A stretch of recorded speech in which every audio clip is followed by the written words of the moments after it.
As I wake up on the planet of Arrakis, all I see are dunes, desolate dunes. It's been a long night.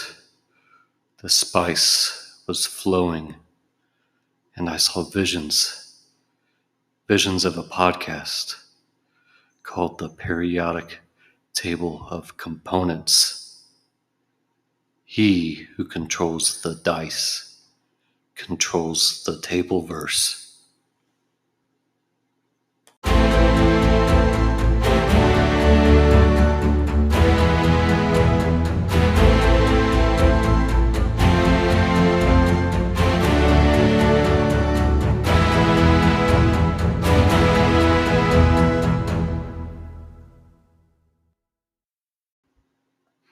Hello, welcome to another episode of the Periodic Table of Components, a board game podcast where we take board games and bring them into my lab.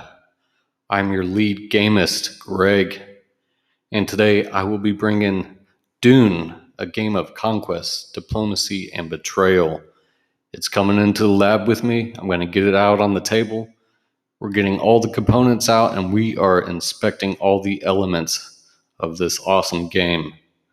So please, come in, join me. We're going to start with the overview of the game. We're going to get deep into Dune. The spice must flow.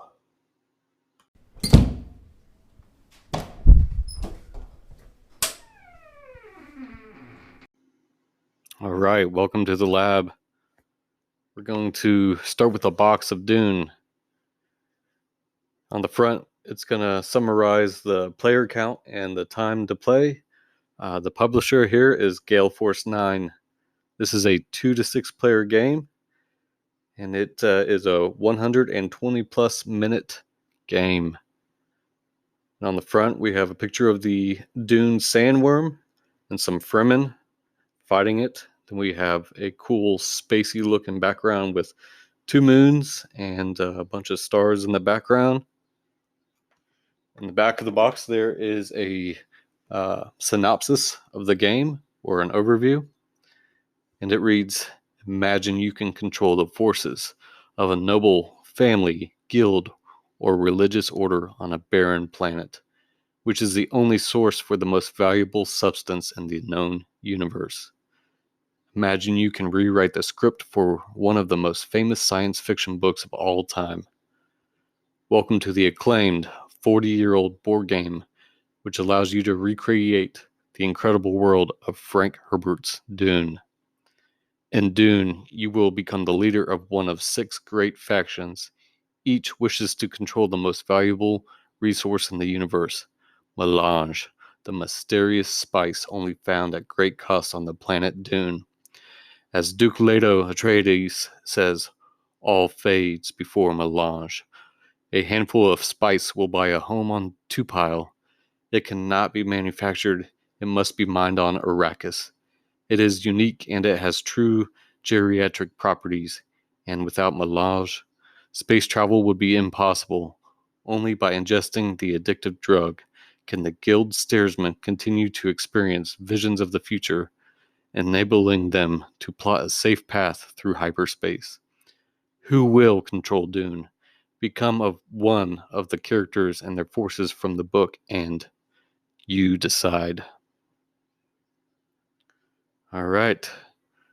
It's time to break out the Meeple microscope and start getting into the components.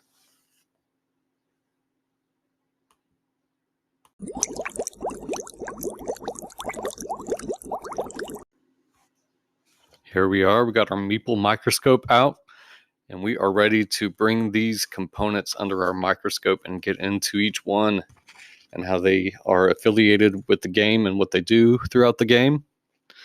Let's start with the game board. Most important. The game board is a map of the planet Dune showing 4 types of territories. You have the sand. The sand are the yellow or tan with a single border. Next are the rocks. They are brown with double borders. Then you have the strongholds, the red-brown with triple borders. These strongholds are going to be used to determine game end and who wins the game. You're vying for these strongholds throughout the game. And then you have a polar sink, which is in the middle of the map.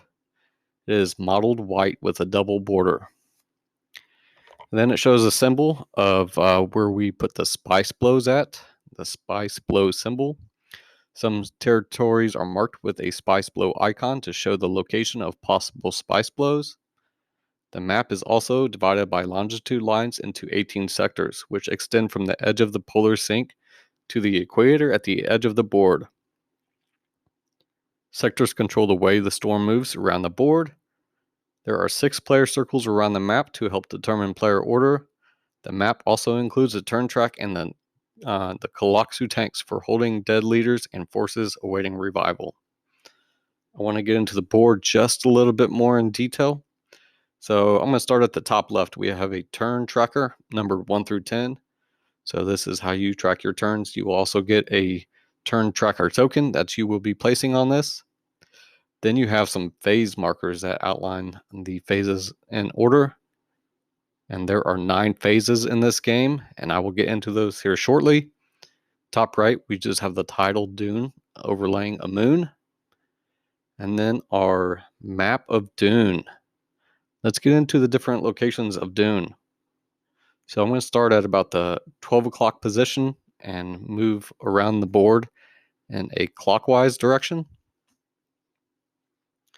So starting with the Broken Land, then we have the Simpo, Carthag, Arsent, Old Gap, Arakeen, Imperial Basin, the Rimwall West, Hole in the Rock, Sihaya Ridge, Shield Wall, the Pasty Mesa, the Red Chasm, the Minor Erg, the East, the False Wall East, False Wall South, Hard Pass, 2XCH, South Mesa, Cielago East, Cielago South, Cielago Depression, Cielago North, the Meridian.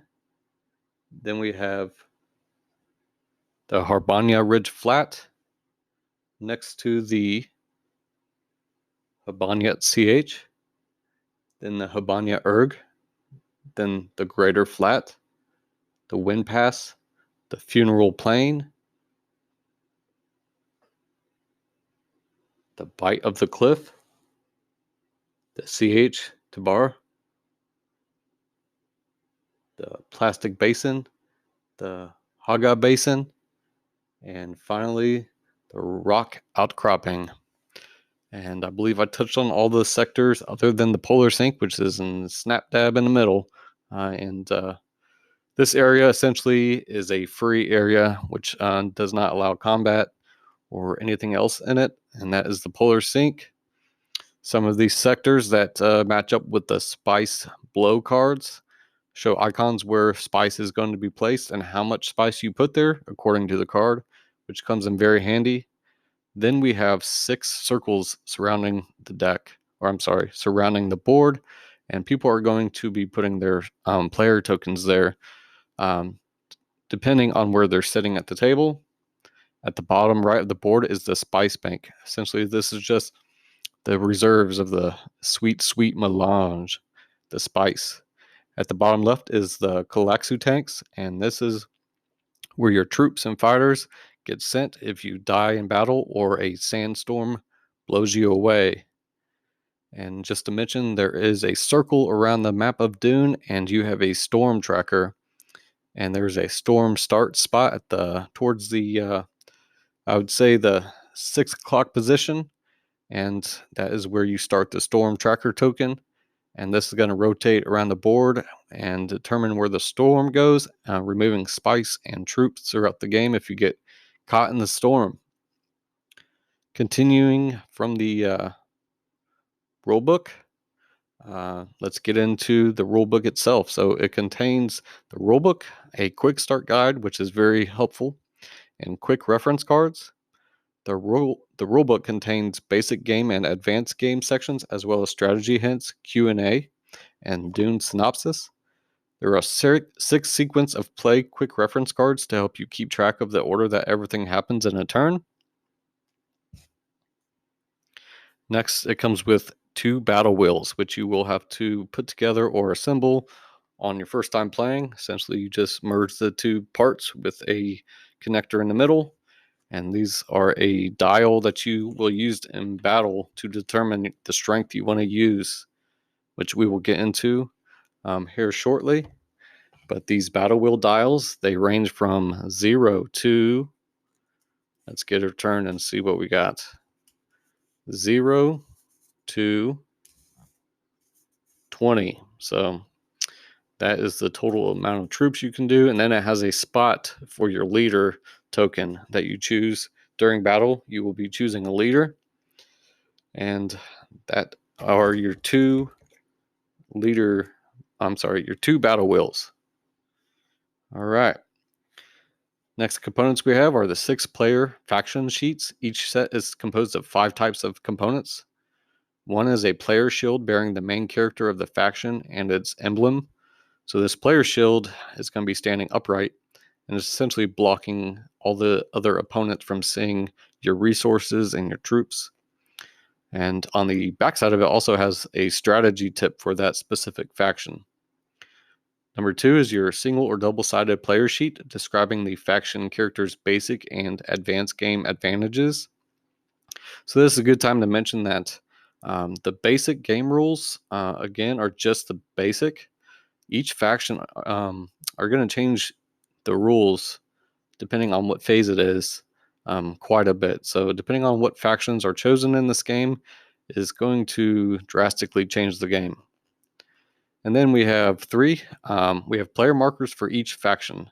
So they include the Atreides, which are green, the Bene Gesserit, blue, the Emperor, red, Fremen, sand, Spacing Guild, orange, and the Harkonnen, black. 4, we have 5 large discs, each showing a leader and the leader's fighting strength. Then we have 20 small tokens called forces. Starred forces have no significance in the basic game. So those are components for each faction. Each faction is going to have 5 large discs and 20 small tokens included with it. And these are the forces. So all components of each player set have the same color for identification. And then they show a picture of these components along with the faction sheets. Next, we have 6 deck of cards. The first deck is the Spice deck. Contains 21 cards. It tells where spice blow will create treasure troves of spice waiting to be harvested, and when the giant sandworms, known as the Shy Halud, will turn up.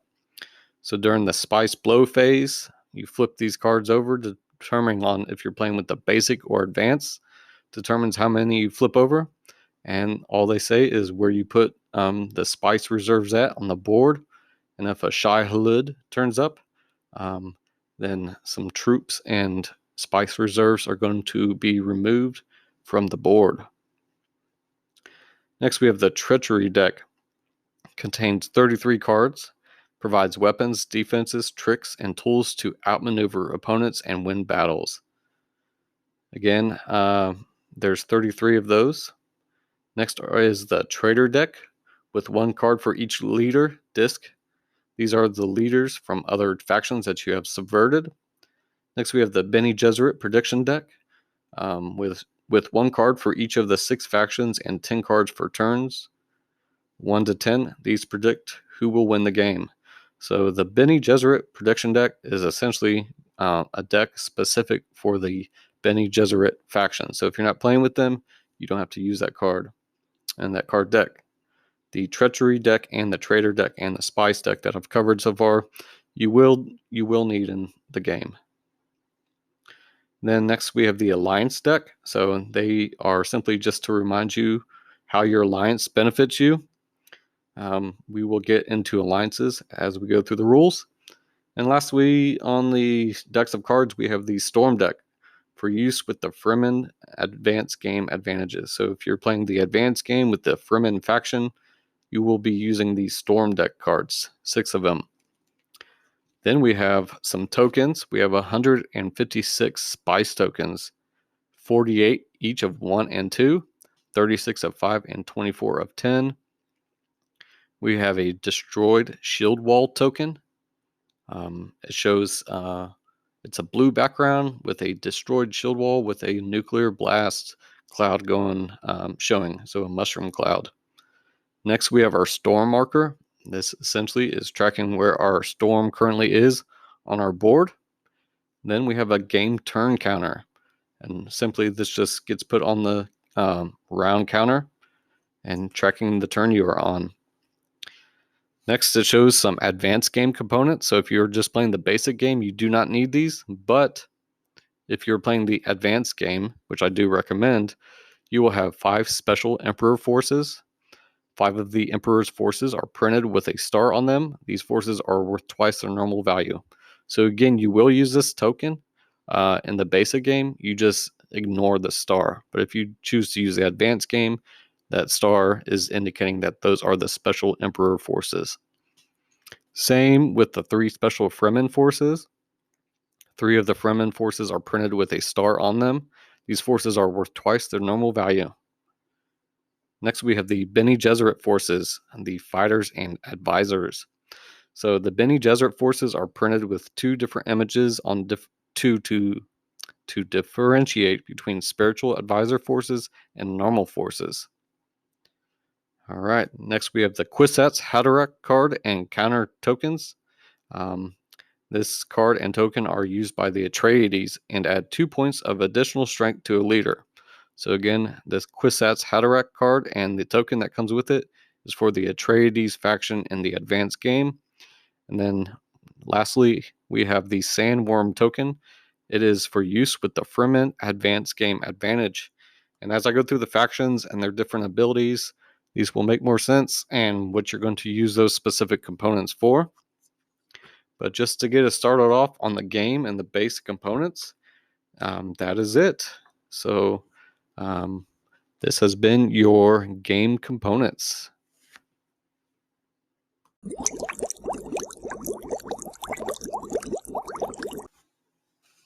All right, before we get into the factions of Dune, I'm going to read the preface provided by the rulebook. And for those who are not familiar with the Dune series, this may help you understand the purpose of the factions and the gameplay in general. So here we go. Frank Herbert's classic science fiction novel, Dune, will live for generations as a masterpiece of creative imagination. In this game, you can bring to life the alien planet and the swirling intrigues of all the book's major characters. Dune, the very name, conjures up desolation. Desert sandscapes cover most of the planet's surface, broken only by giant rock ridges. Giant sandworms, a quarter-mile long, live beneath the sand and attack any who linger on it. Human life exists in a few scattered places where precious water is available. But even those settlements are buffered by terrifying Coriolis storms. Yet the planet is crucial to the destiny of a galactic empire, because only on Dune can spice be harvested. Spice is the key to interstellar travel. Only by ingesting the addictive drug can the Spacing Guild steersmen continue to experience visions of the future, enabling them to plot a safe path through hyperspace. Spice is also a geriatric medicine that prolongs life. Only by assuring a stable supply of spice throughout the galaxy can any emperor avoid civil revolt. With spice, in short, one can buy whatever one wants. Powerful forces struggle for control of Dune. Imperial troops, aristocratic families, guildsmen, a secretive sisterhood, and the nomadic native Fremen all vie for power on the planet. All are subject to the rigid economics of the joint merchant combined CHOAM. Resources are expensive, shipping is costly, excellence has a price, and that price must be paid in the universal currency, the measure of all value, spice. All need spice. Some will harvest it directly when it blows in an isolated area of sand, risking the onslaught of sandworm and storm alike. but others will take it violently in battle or quietly in taxes and fees. Those controlling large settlements will have access to the ornithopters and cover great distances quickly. Other players will have to pick their way slowly across sand and rock, but all anxiously await the decision-making nexus, signaled by the sudden appearance of the great sandworm, Shai Hulud. Massive battles and small skirmishes will occur, but often be decided by a single brilliant leader or an act of low treachery. But death on Dune need never be tragic. The dead are routinely rendered up for their bodies' water, so that life on the arid planet may continue, and even one surviving cell of an individual may be cultured by the Tlaxu technicians until the original person is regrown.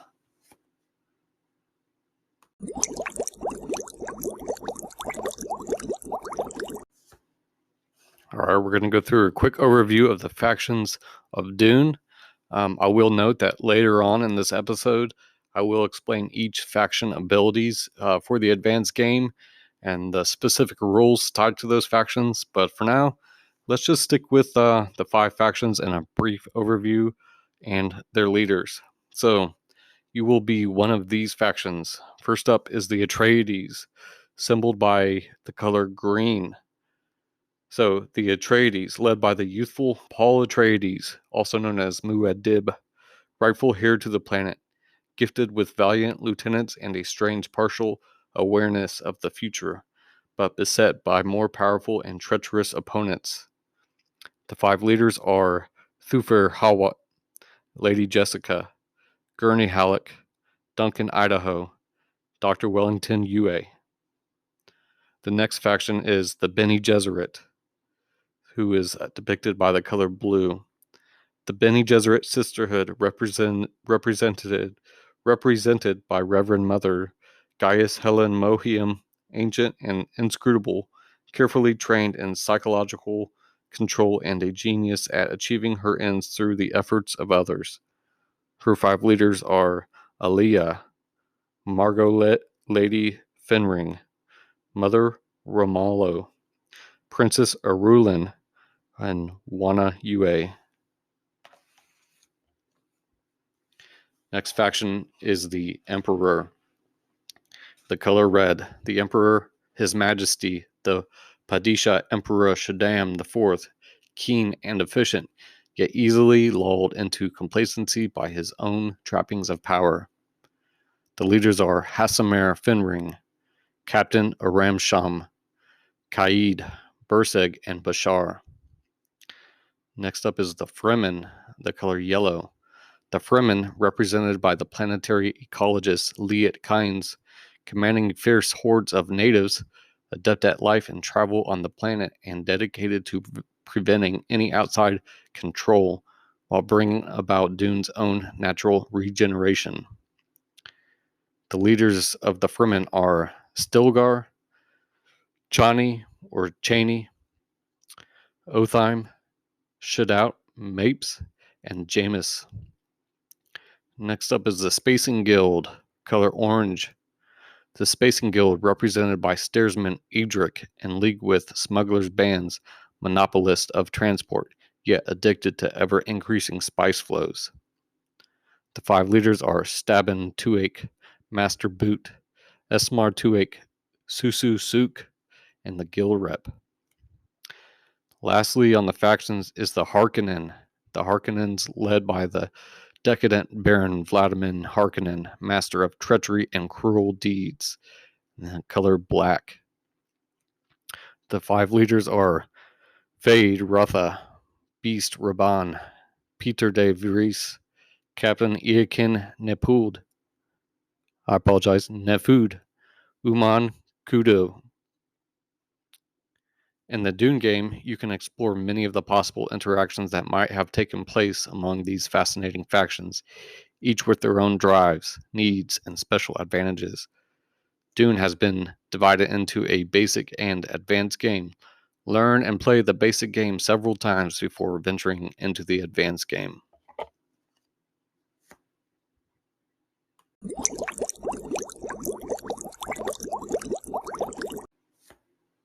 All right, again, as I just mentioned, that starting off, we're going to go through the basic game, and then towards the end, we'll throw in the advanced game rules.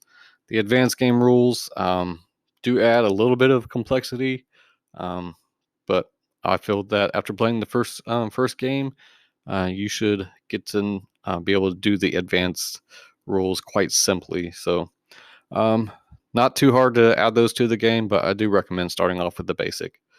So first off, we got the object of the game, and it is each faction has a set of unique economic, military, strategic, or treacherous advantages. The object of the game is to use these advantages to gain control of Dune.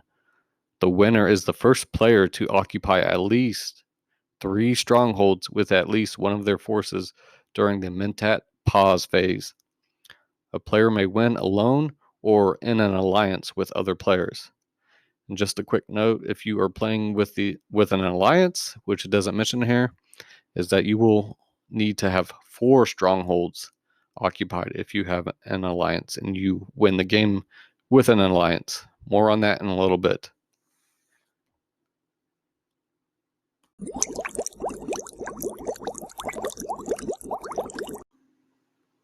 Here we're going to get into the setup for play for Dune. All right, first things up is place all the spice tokens in the spice bank. That was the area at the bottom right of the player board.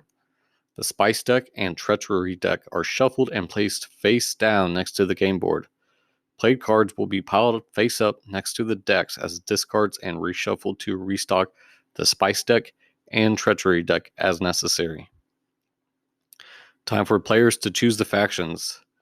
Here are a couple of ways for players to choose their faction. 1, you can use the faction cards from the prediction deck to randomly determine what faction each player will play and shuffle the cards and deal 1 card to each player, or the second option is that each player randomly draws a card from the Bene Gesserit turn prediction cards and selects a faction in the order of their drawn card, with the highest card choosing first.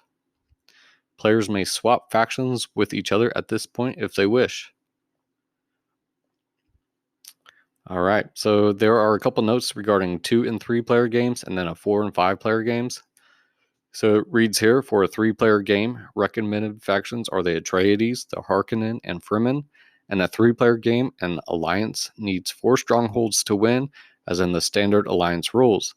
For a 2-player game, try Atreides versus the Harkonnen, or play 2 factions each. Select factions normally as described above, and in a 2-player game, the number of strongholds needed to win is increased to 4. All right, now 4 and 5-player games. For 4-player, consider leaving out both the Spacing Guild and Bene Gesserit, while for 5-player games, try playing with no Bene Gesserit. Players take their player shields and player sheets and set up their factions as follows. First up, you got to put your positions. So players place their player markers on the player circle closest to their shield and seat at the table. These were the circles on the outer ring of the planet Dune on the game board. So simply put your token on the circle closest to you at your position at the table. Step 2 are the traitors. Remove the cards for all factions that are not in the play from the traitor deck, and shuffle the deck thoroughly. Each player is dealt 4 cards. Each player then secretly selects 1 card to keep. If a player draws any leaders from an opponent's faction, they can choose 1 leader to become their traitor. If they drew no opponent leaders, they can protect one of their own leaders. Either way, each player places their chosen card face down behind their shield, returning the other cards face down to the bottom of the traitor deck. All right, so these traitors you're going to be using in battle possibly. So if your opponent pulls up a leader during the battle phase and you have the traitor card that matches them, you're essentially going to be able to cancel that leader out and do a couple more actions with that, which I will get into in the gameplay. So that's the point of the traitor cards, and if you choose one that is of your own faction, you can keep it. All right, next is 3, the spice. You put spice equal to the amount indicated on each player sheet is removed from the spice bank and placed behind each shield. So all the factions will have an amount of spice they start with. So follow your faction sheet and take that many spice from the bank. Next are your forces. Each player forces are placed on the board as indicated by their player sheet. All forces and reserves are placed next to your shield. So yes, again, your faction sheet will have the amount of forces you start out with on the board. Some are 0. It all depends on what faction you are. And they will also tell you certain locations you must put them for certain factions also. Next are the Step 5, Treachery. One card from the Treachery deck is dealt to each player. And then the turn marker, place the turn marker at 1 on the turn track. Note, a faction has special advantages that may contradict the rules. A faction's particular advantages always have precedence over the rules. Now you are set up and ready to play Dune.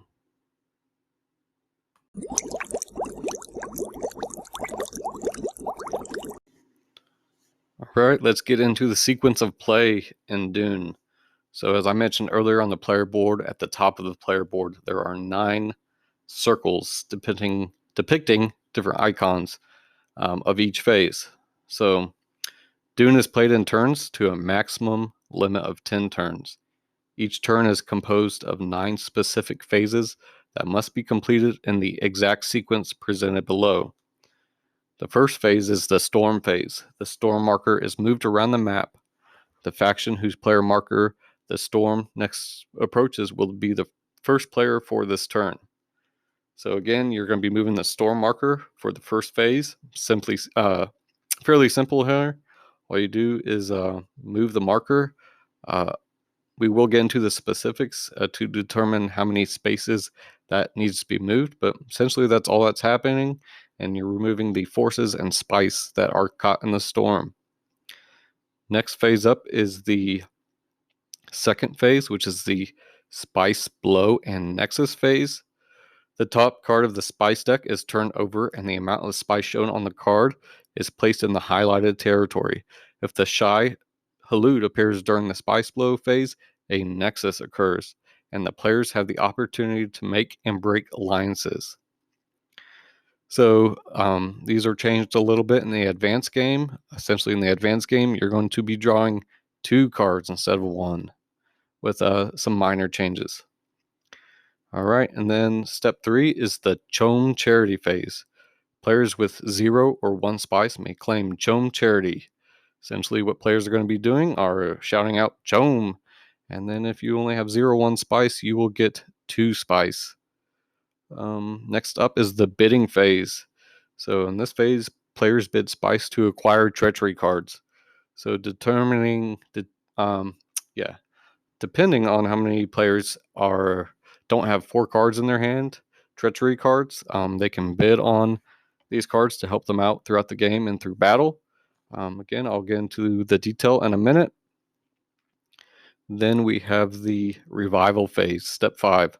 All players are allowed to reclaim forces and leaders from the Kalexu tanks. So you will essentially getting your forces back that have died or been removed because of the storm.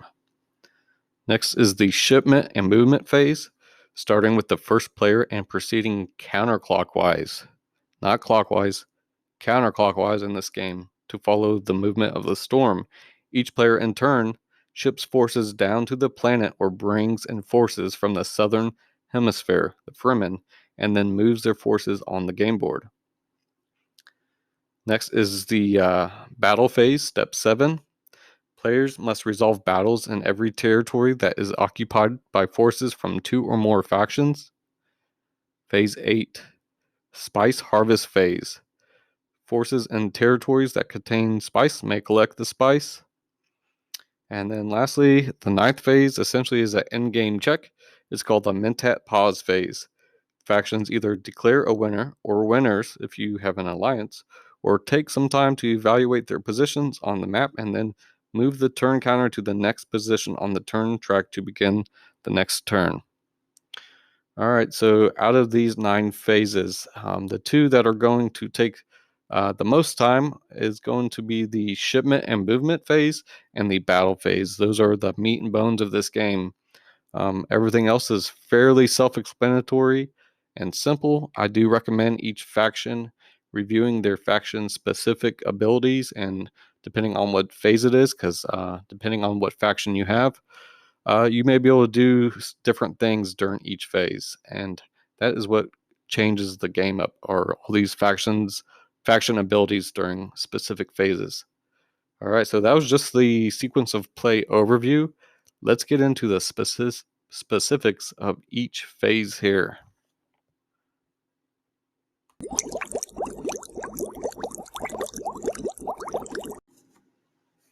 All right, phase 1. The storm is coming in. The sandstorm is rolling through. It's our first phase. All right, so when you first begin the game on the very first storm, this is what you got to do. The first time the storm is moved, the storm marker is placed at a random location along the map edge using the following procedure. The two players whose player circles are nearest on either side of the storm start sector, again, that's towards the 6 o'clock position on the map, will secretly dial a number from 0 to 20 on the wheels. These are the battle wheels. The two numbers are simultaneously revealed, totaled, and the storm marker moved from the storm start sector counterclockwise around the map for the sum total of sectors. So, two closest players to that storm start place take the battle wheels, pick a number, reveal it, add the numbers together, then move that storm start marker that many times counterclockwise on the Dune sectors. All right, in all subsequent storm phases, the two players who last used the battle wheels will independently dial a number from 1 to 3. Simultaneously reveal their numbers, add them together, and then advance the storm marker from its current position counterclockwise around the map for the sum total of sectors. So you guys are seeing a theme here. All the turn is essentially going in a counterclockwise direction rather than the clockwise that you would normally see in a board game. So the storm moves in a counterclockwise direction. Next, you're going to be taking damage from the storm.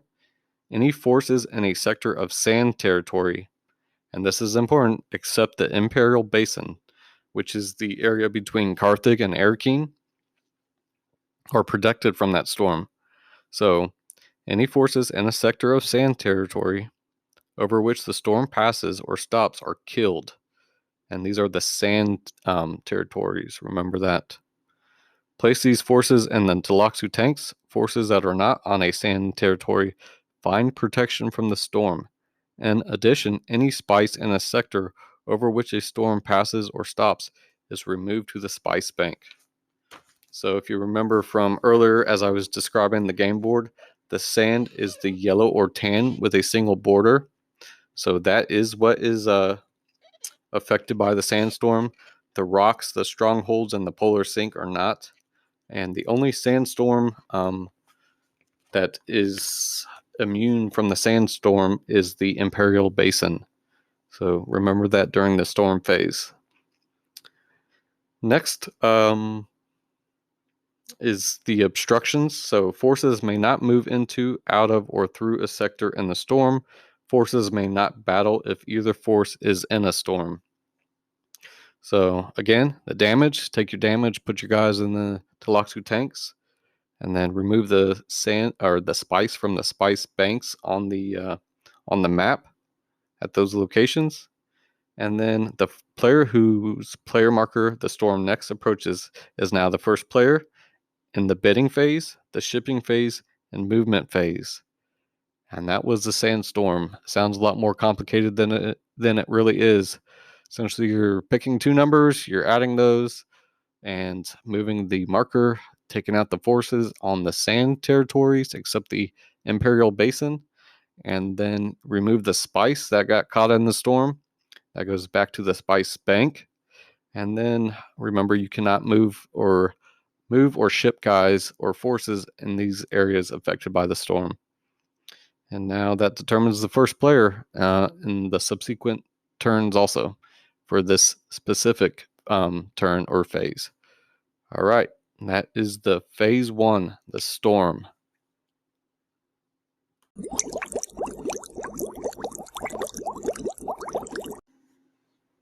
All right, we're getting into phase 2, This is the Spice, Blow, and Nexus phase.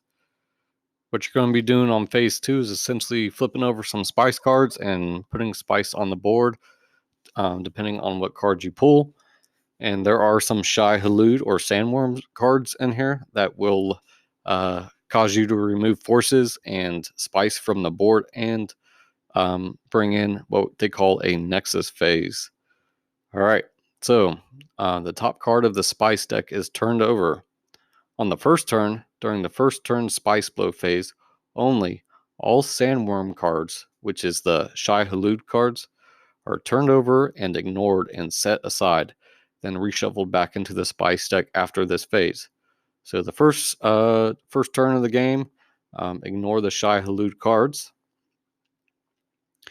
All right, and then if you get a territory card that is flipped over, these are the most common spice cards.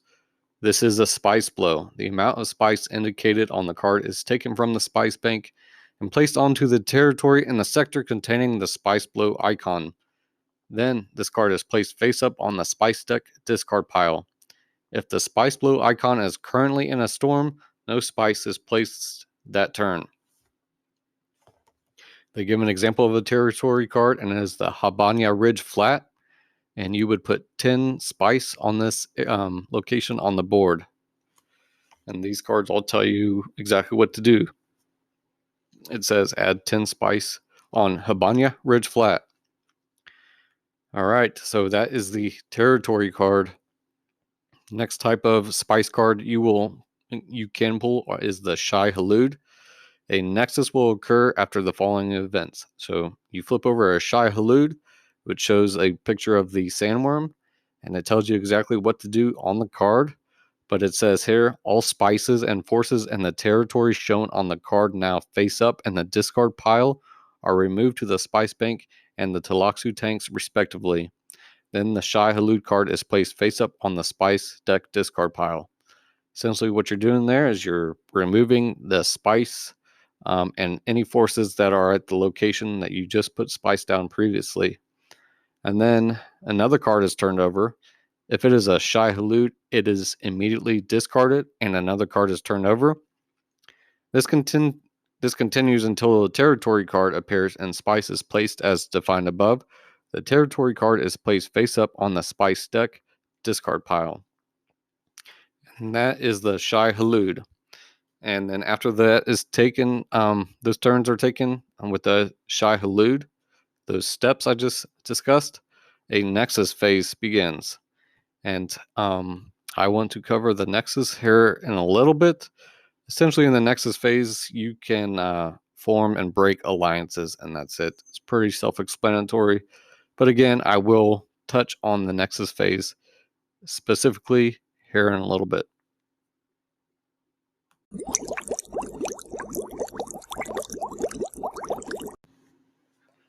All right, get ready for a difficult one here, guys. Phase 3, the CHOAM charity. Totally kidding. This is not difficult at all. And I'm talking way longer than I need to on this one. Essentially, any player with 0 or 1 spice can collect spice to bring their total to 2 by calling out CHOAM charity. All right, I'm sure you can say it in any way you want. And anybody who only has 0 or 1 spice collects 2 from the spice bank. CHOAM charity.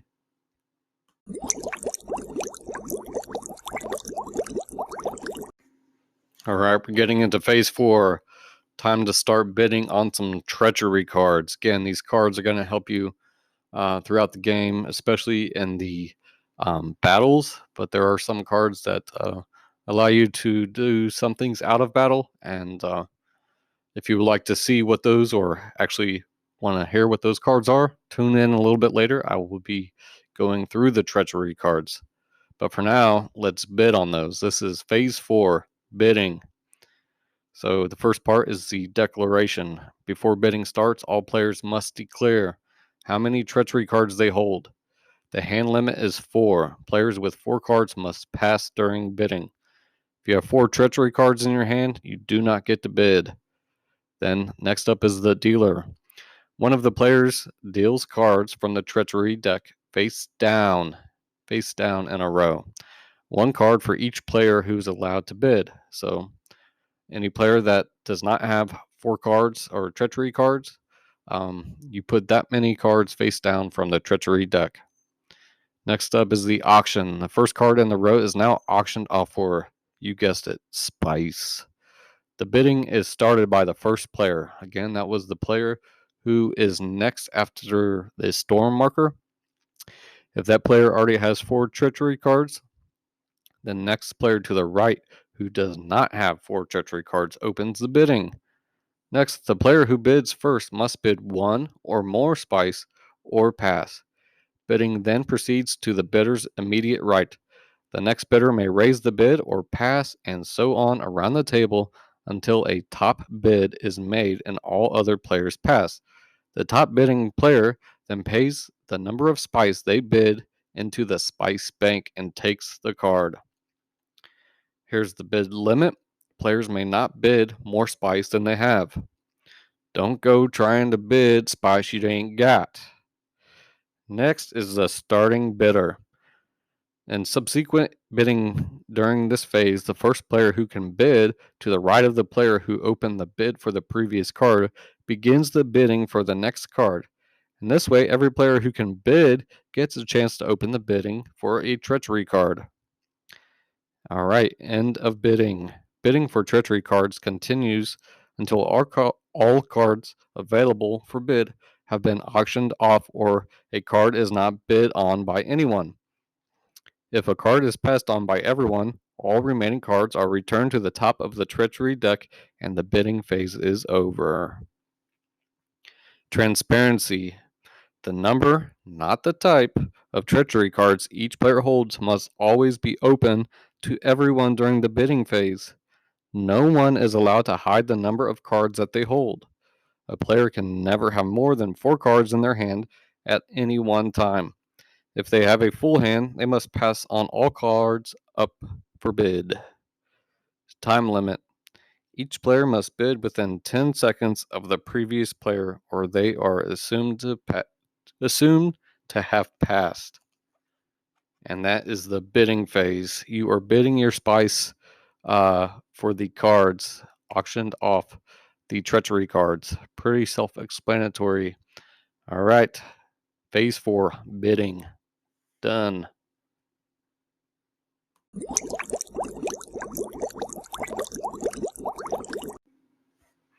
All right, phase 5, revival. Let's revive our troops from the Tluxu tanks. All right, force revival. All players may now revive up to 3 forces from the Tluxu tanks.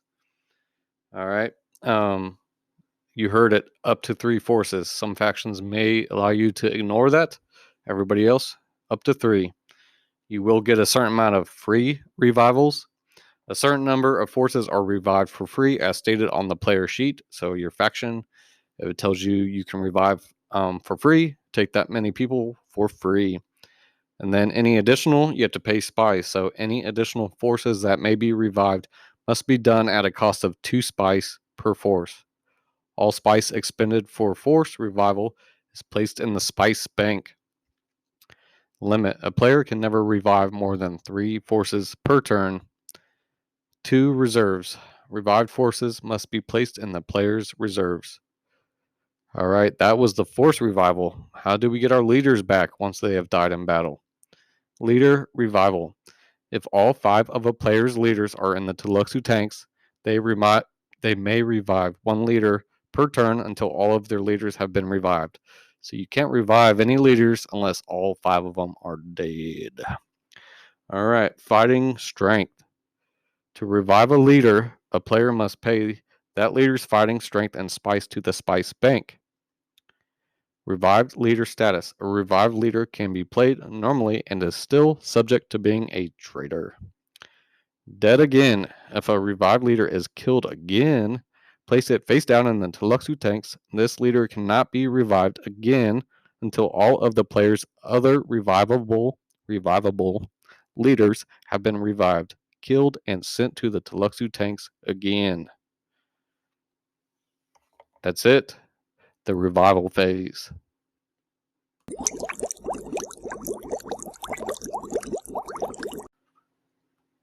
All right, as I mentioned before, the shipment and movement phases and the battle phases are the ones that are going to take the longest. So phase 6 is the shipment and movement phase.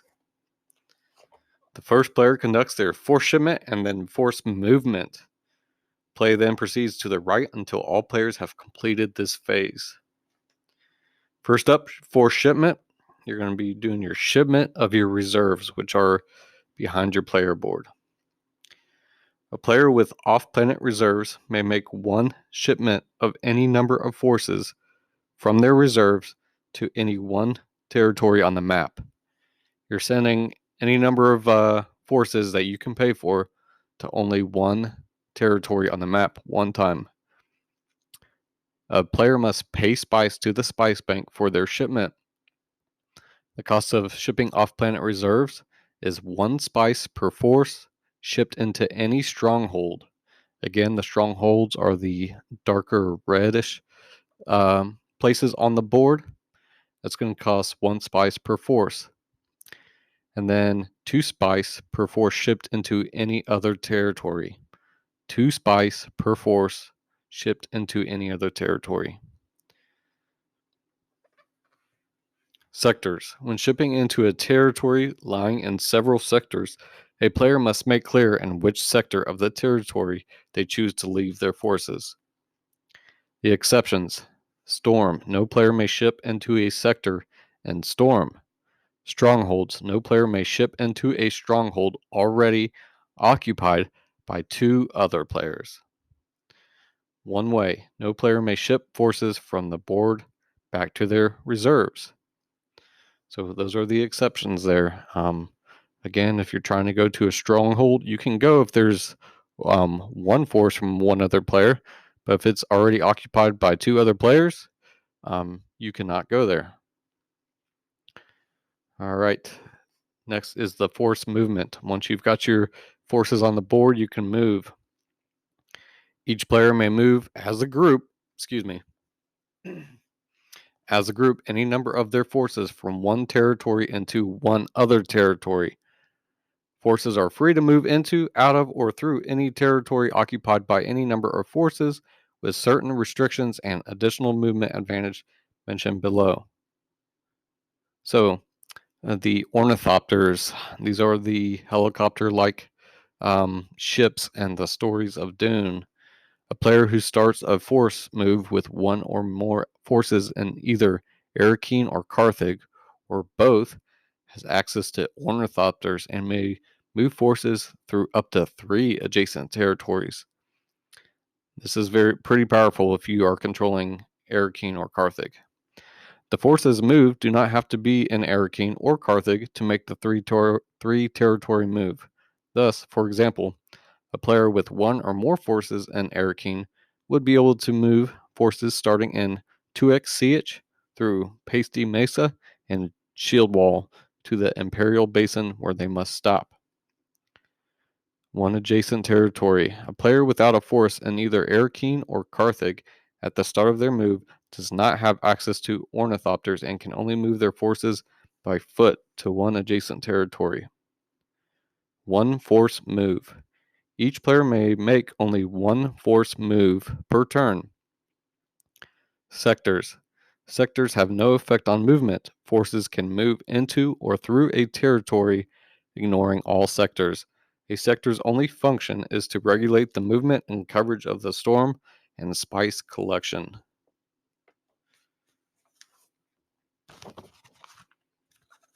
All right, next up is the storm. As defined above in the storm phase section, no force may move into, out of, or through a sector in a storm. Many territories occupy several sectors, so that a player may move into and out of a territory that is partly in the storm, so long as the group does not pass through the part covered by the storm. When ending a move in a territory lying in several sectors, a player must make clear in which sector of the territory they choose to leave their forces. The polar sink is never in the storm. The polar sink is that area in the middle of the board I was describing earlier. Lastly is the strong hold blocking. Like Shipment, forces cannot be moved into or through a stronghold if forces of 2 other players are already there. And that covers the force, shipment, and movement.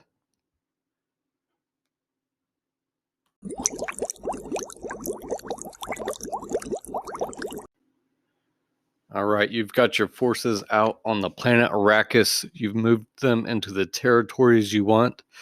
You're trying to take over strongholds. You move your forces into another territory where other forces are. Guess what? It's battle time. Time to get into battle, which is phase 7 of the game, the battles. These are carried out after everybody's made their force shipment movements, just so you know. So, battle determination is first up.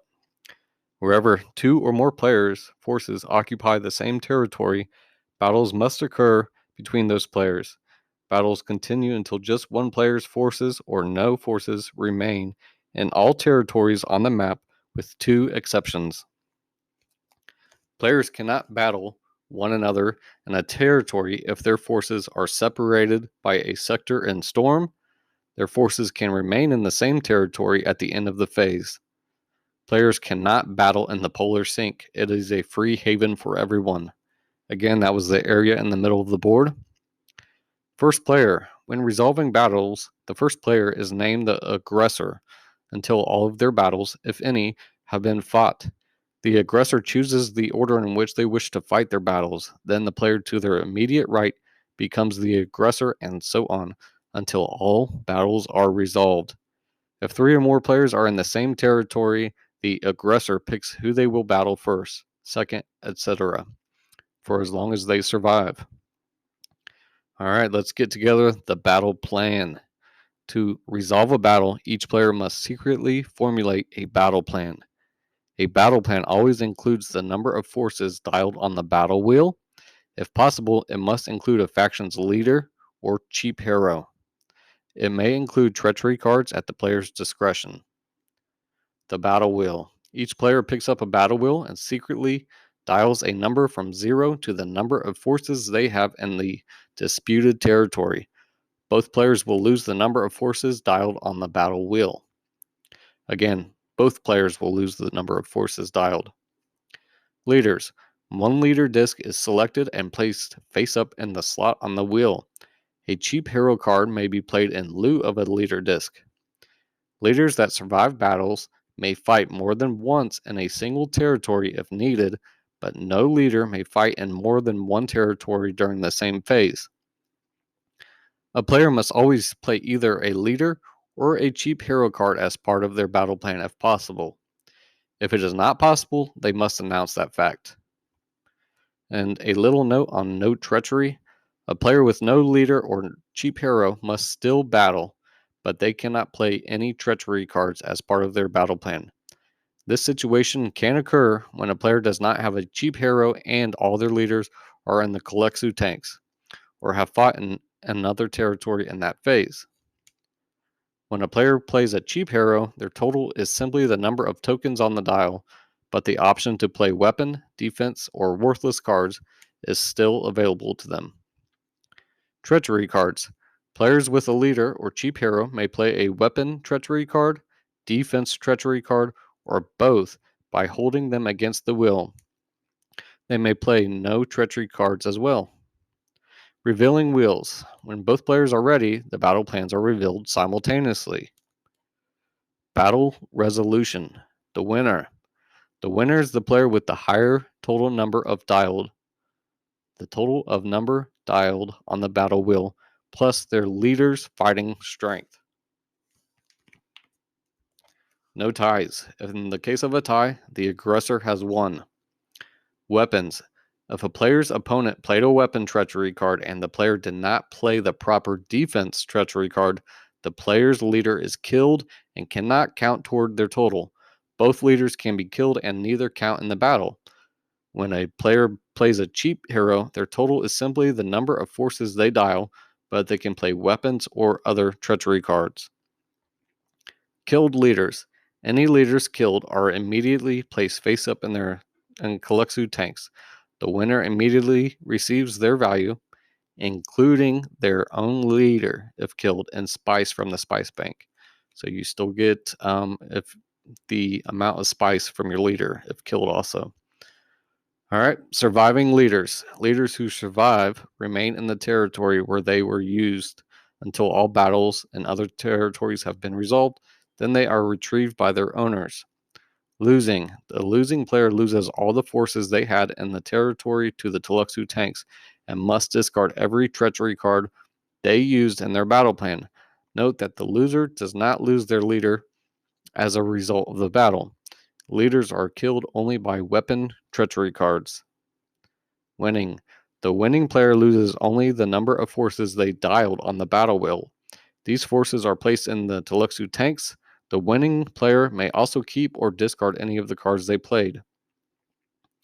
All right, here are some notes on traitors. If you are in a battle and your opponent uses a leader that matches a treachery card you control, you may call out Treachery and pause the game. The traitor card is revealed. The player who revealed the traitor card immediately wins the battle, loses nothing regardless of what was played in the battle plans, even if a laser gun and shield are revealed, places the traitorous leader in the Tluxu tanks, and receives the traitorous leader's fighting strength and spice from the spice bank. The player whose traitor was revealed loses all of their forces in the territory and discards all of the cards they played. If there are two traitors, if both leaders are traitors, each a traitor. If both leaders are traitors, each a traitor for the opponent. Both players' forces and the territory, their cards played, and their leaders are lost. Neither player gets any spice. That wraps up the battle portion of Dune, which was Phase 7. Time to collect that spice.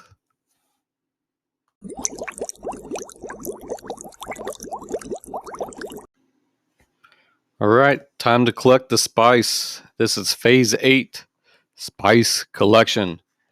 Any player with forces in a sector of a territory in which there is spice may now collect that spice. This is done by taking the spice tokens you are entitled to from the territory and placing them behind your shield. The collection rate is 3 spice per force if the player occupies Carthage or Arrakeen. It is 2 spice per force if the player does not occupy Carthage or Arrakeen. Uncollected spice remains where it is for future turns. And that is it for spice collection.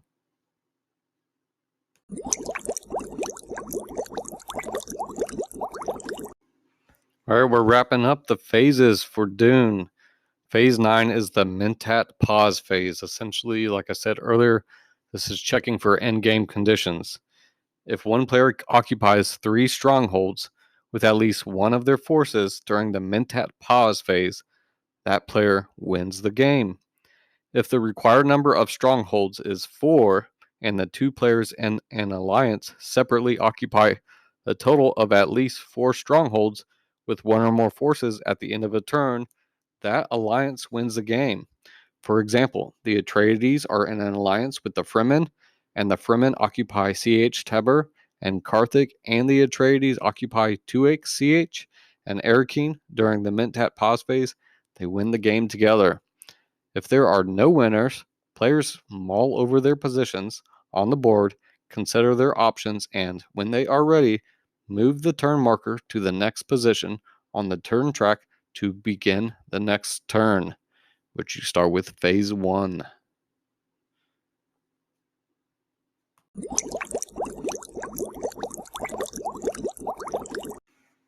All right, earlier during Phase 2, during the Spice Blow phase, we discussed the Nexus. All right, so once a Shai Halud or Sandworm card is turned over on the second or subsequent turns at the end of the Spice Blow and Nexus phase, a Nexus occurs. During a Nexus, all players have a chance to make, join, or break alliances. Once players have had a chance to do so, play continues. All right, here's some information on forming an alliance. Here are the basics. No more than 2 players may be in an alliance, and the win condition is now 4 instead of 3 strongholds. Discussion. Players may discuss among themselves the advantages and disadvantages of allying and with whom. Transparency. The member of the alliance must be revealed to all the members of the alliance. Alliances cannot be secret. Swap alliance cards as a reminder of who are in an alliance. Limits. Several alliances can be formed during a Nexus, but no player can be a member of more than one alliance. Once all players have had a chance to ally, no further alliances can be made until the next Nexus. Breaking an alliance. Breaking. Any player may break an alliance during a Nexus. Players just announce that they are breaking from an alliance. Joining another. Players who break from an alliance have an opportunity to immediately join or form a new alliance. How an alliance functions. Winning. Allied players' forces are considered the same for the purposes of victory. If together their joint forces hold 4 strongholds in the Mentat pause phase, they have jointly won the game. Constraint. Allies may never enter any territory except the polar sink in which one of their allies already has a force, and thus may never battle one another. Note, if for any reason 2 factions who became allies during the last turn occupy the same territory at the beginning of the next turn, one of those factions must move out of that territory during the shipment and movement phase. If the first faction to ship and move does not move out of the territory, the second faction must move out or lose those forces in the Tluxu tanks. Ally secrecy. Allies may discuss and share strategy and information secretly at any time. Bidding. During bidding phase, allies may help each other by paying some or all of the cost of each other's treachery cards so that a player can bid more spice than they actually have. Movement. During the movement phase, allies may pay for each other's shipments. Shared advantages. Allies may assist one another as specified on their player sheets. Note, see page 24 for optional rules for alliances. I will get into those here shortly. And then here are some notes on secrecy. Players are never required to keep their cards, spice holdings, or the traders they selected secret. They are never obligated to reveal this information either. All spice holdings should be kept behind the player shield. The number of treachery cards held must be kept open during the bidding phase, but can be kept secret at all other times. Bribery. Players who are not members of the same alliance can make any kind of verbal deals or bribes between one another. Once made, these deals and bribes must be stated aloud and must be honored. A player cannot renege on a deal or bribe. Spice can be part of the bribe or deal. A deal or bribe cannot involve the transfer of gift of treachery cards, leaders, forces, or faction advantages. This leaves secret information, future actions, and of course, spice. A player cannot make a deal or bribe that would contravene the rules or the player's faction's powers. These are the only limitations. And that was the recap of the Nexus Alliance phase.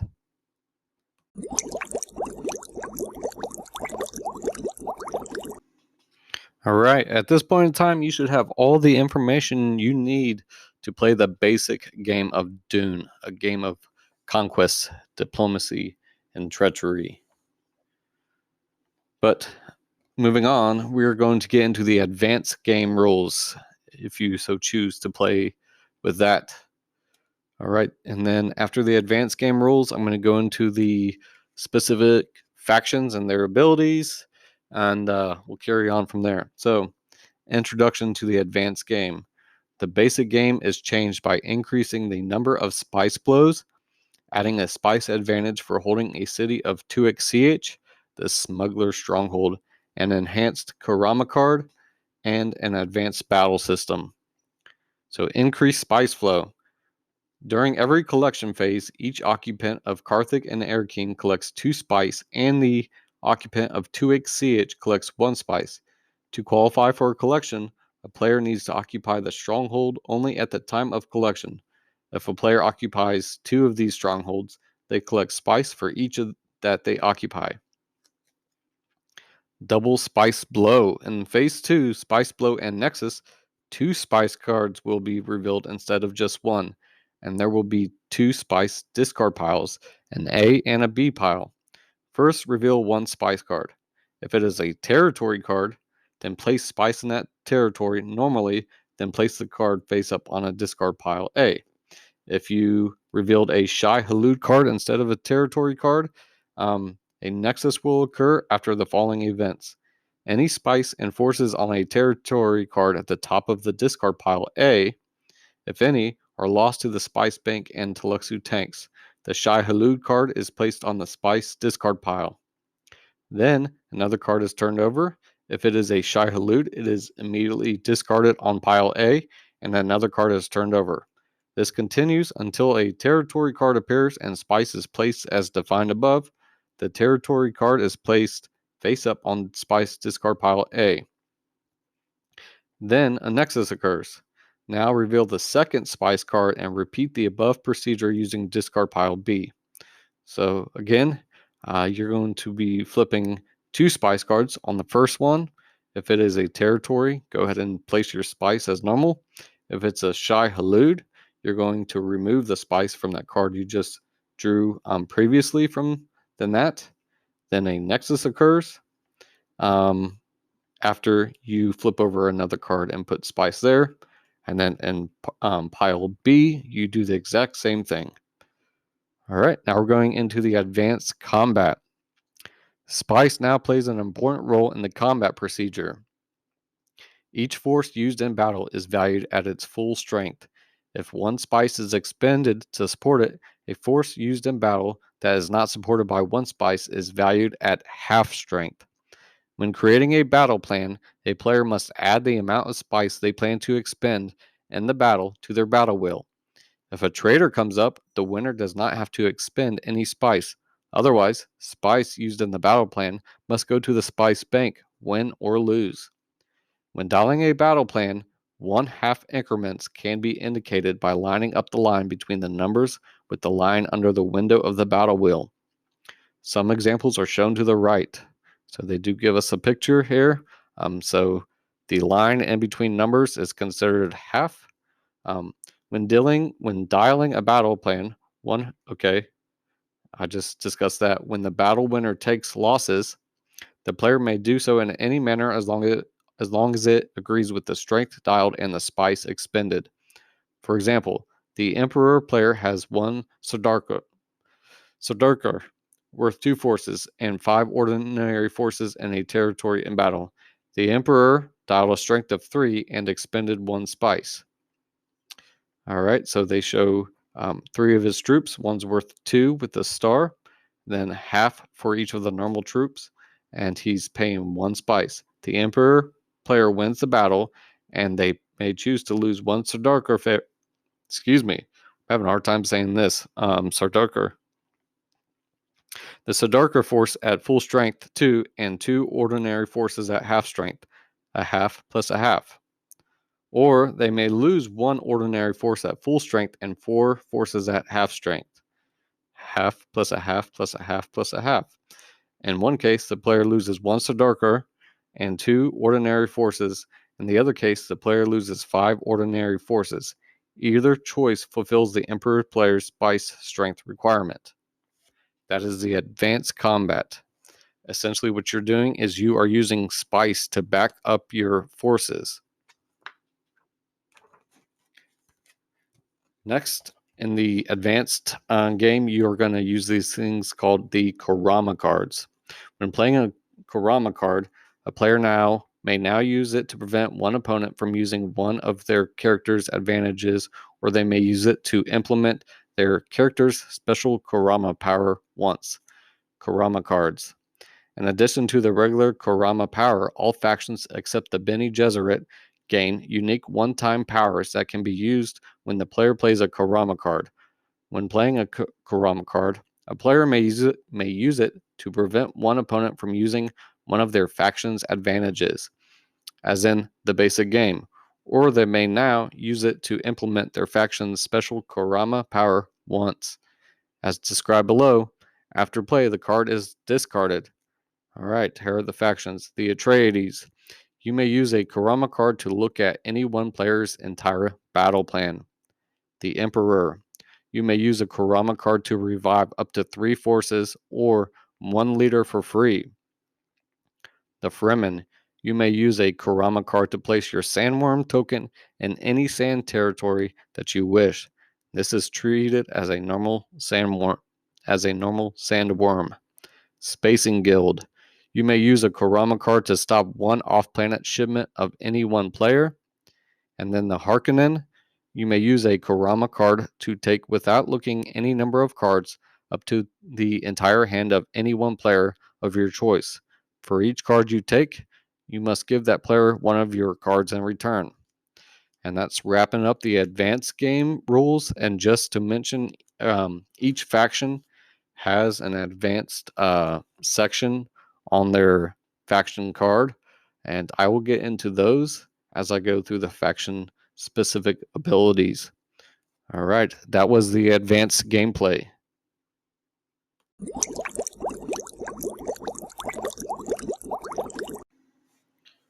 All right, the rulebook provides some strategy tips for the game in general. They also provide strategy tips for each faction, which I thought was pretty nice. So first, we're going to get into the Dune strategy tips provided by the rulebook. Players in Dune must amass spice, convert it to effective weaponry, defenses, and other strategic aids, and then position themselves with enough forces to be able to suddenly move into key strongholds and defend them. The game will be won by daring, strategy, mobility, and treachery. The storm is important because it determines who is first player. Being first player is an advantage in battles. Ties go to the first player, but being last is an advantage in movement. Surprise takeovers by the last player cannot be countered that turn. The spice blow is important because its location will help determine who gets new spice that turn. Sandworms are also vital because only when they appear can the factions on the planet ally during the diplomatic Nexus. The bidding determines who will gain fighting strength or the threat of it that turn. It is wise to have several cards at all times to keep your opponents guessing, but it is also wise if you have off-planet reserves to retain enough spice to ship more forces onto the board. The movement phase determines battles, spice collection, and often the win. Players should always stay within striking distance of several strongholds and may want to keep some forces mobile. The polar sink is ideal for this, as it connects to most territories by short routes and is not affected by sandworms or storms. Sometimes a player who moves last may go for the win if earlier players have left strongholds unprotected, yet generally it is not wise to move for the win unless you can defend your forces against all players within range. Battles are the key test of strength. With good weapons and defenses, and a good memory for what other players have, a player can swiftly reverse the balance of strength in the game. Strategic players will carefully watch what weapons and defenses have been played and discarded or retained, and by whom. They will also remember what leaders they can trust and pit themselves when they can against a player who has one leader who they know is a traitor. Since the loser must discard their cards and the winner may keep theirs as well as render up any killed leader for their value in spice, battles are the turning point of the game. However, since worthless cards can only be discarded by playing them in battle, often a player with several will send one force against a large force, sacrificing a leader to rid themselves of the cards. In such a case, the opponent may be unsure of what is going on and may spend several of their forces in an unnecessary defense. Generally, any player with an advantage, whether it be cards or leaders, forces, or strategic advantages, is well advised to press forward and force battles. Collection of spice is, of course, advantageous, especially to those who need it, but also to those who want to keep others from having it to then use for cards or shipping, but collection carriers with it the risk of destruction by storm or sandworm. Alliances will usually force an end to the game within a few turns. In larger games, it is difficult to win alone, and alliances will be necessary. It is generally wise to ally with someone who can complement your advantages. If you are in strong and strategic ability, but short on resources, seek an alliance with someone who has access to spice. If you are rich, look for strategy or treachery in your partner.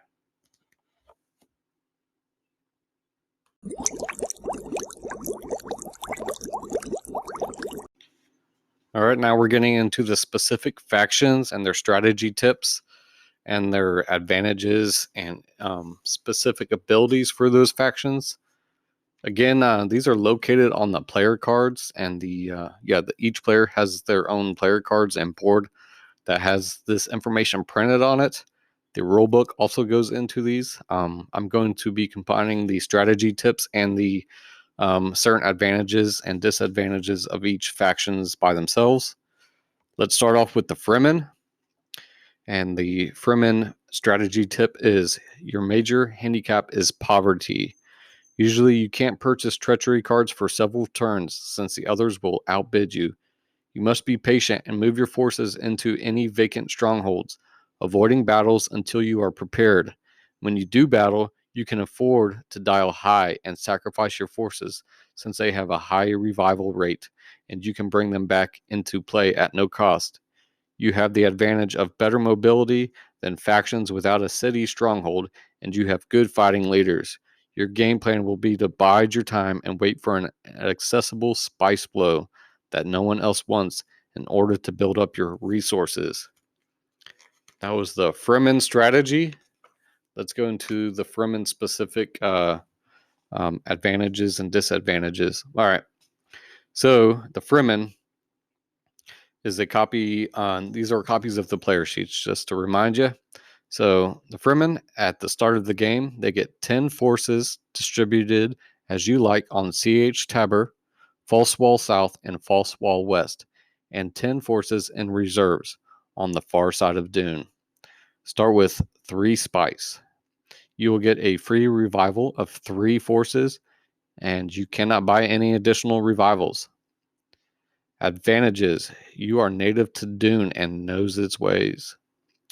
Shipment phase. During shipment, you may bring any or all of your reserves for free onto the Great Flat or onto any one territory within 2 territories of the Great Flat, subject to storm and occupancy rules. And the movement part of that phase, during the movement, you may move your forces 2 territories instead of 1. During the Shai Halud, if a Shai Halud appears in a territory where you have forces, they are not devoured. Upon conclusion of the Nexus, you may ride the sandworm and move some or all of the forces in the territory to any territory subject to storm and occupancy rules. Any forces in that territory are not devoured. If Shai Halud appears again and you still have forces in the original territory, you may do this again. All right, the Fremen special victory condition. If no faction has won by the end of the last turn, and if you or no one occupies CH Tabur and Habania CH, and neither Harkonnen, Atreides, nor Emperor occupies 2x CH, your plans to alter Dune have succeeded, and you and any allies win the game. Alliance notes for Fremen. You may decide to protect or not protect your allies from being devoured by sandworms, and at your discretion may also allow them to revive 3 forces for free during revival phase. In addition, your allies win with you if you win the Fremen special victory condition. All right, and then here are the advanced game advantages for the Fremen. Here's a rule for the Storm rule. Move the storm marker normally using the battle wheels on the first turn of the game. Subsequent storm movement is determined by you using your storm cards. You randomly select a card from the storm deck, secretly look at it, and place it face down on the margin of the game board. In the next storm phase, the number on that storm card is revealed. The storm is moved counterclockwise that number of sectors, and your storm card is returned to the storm deck. You then shuffle the storm deck, randomly select a storm card, and look at it for the next turn storm movement, and place it face down on the margin of the game board. Sandworms. During a spice blow, all additional sandworms that appear after the first sandworm can be placed by you in any sand territory you wish. Any forces there except yours are devoured. Storm losses. If your forces are caught in a storm, only half of them there are killed. Any fractions are rounded up. You may also bring your reserves into a storm at half loss. The Fadakin. Your 3-starred forces, the Fadakin, have special fighting capability. They are worth 2 normal forces in battle and in taking losses. They are each treated as 1 force in revival. Only 1 Fadakin force can be revived per turn. And during battles, your forces do not require spice to count at their full strength. And they show a picture of the Fremen troop without a star, and then the Fadakin troop with a star on their tokens. And that was the Fremen faction.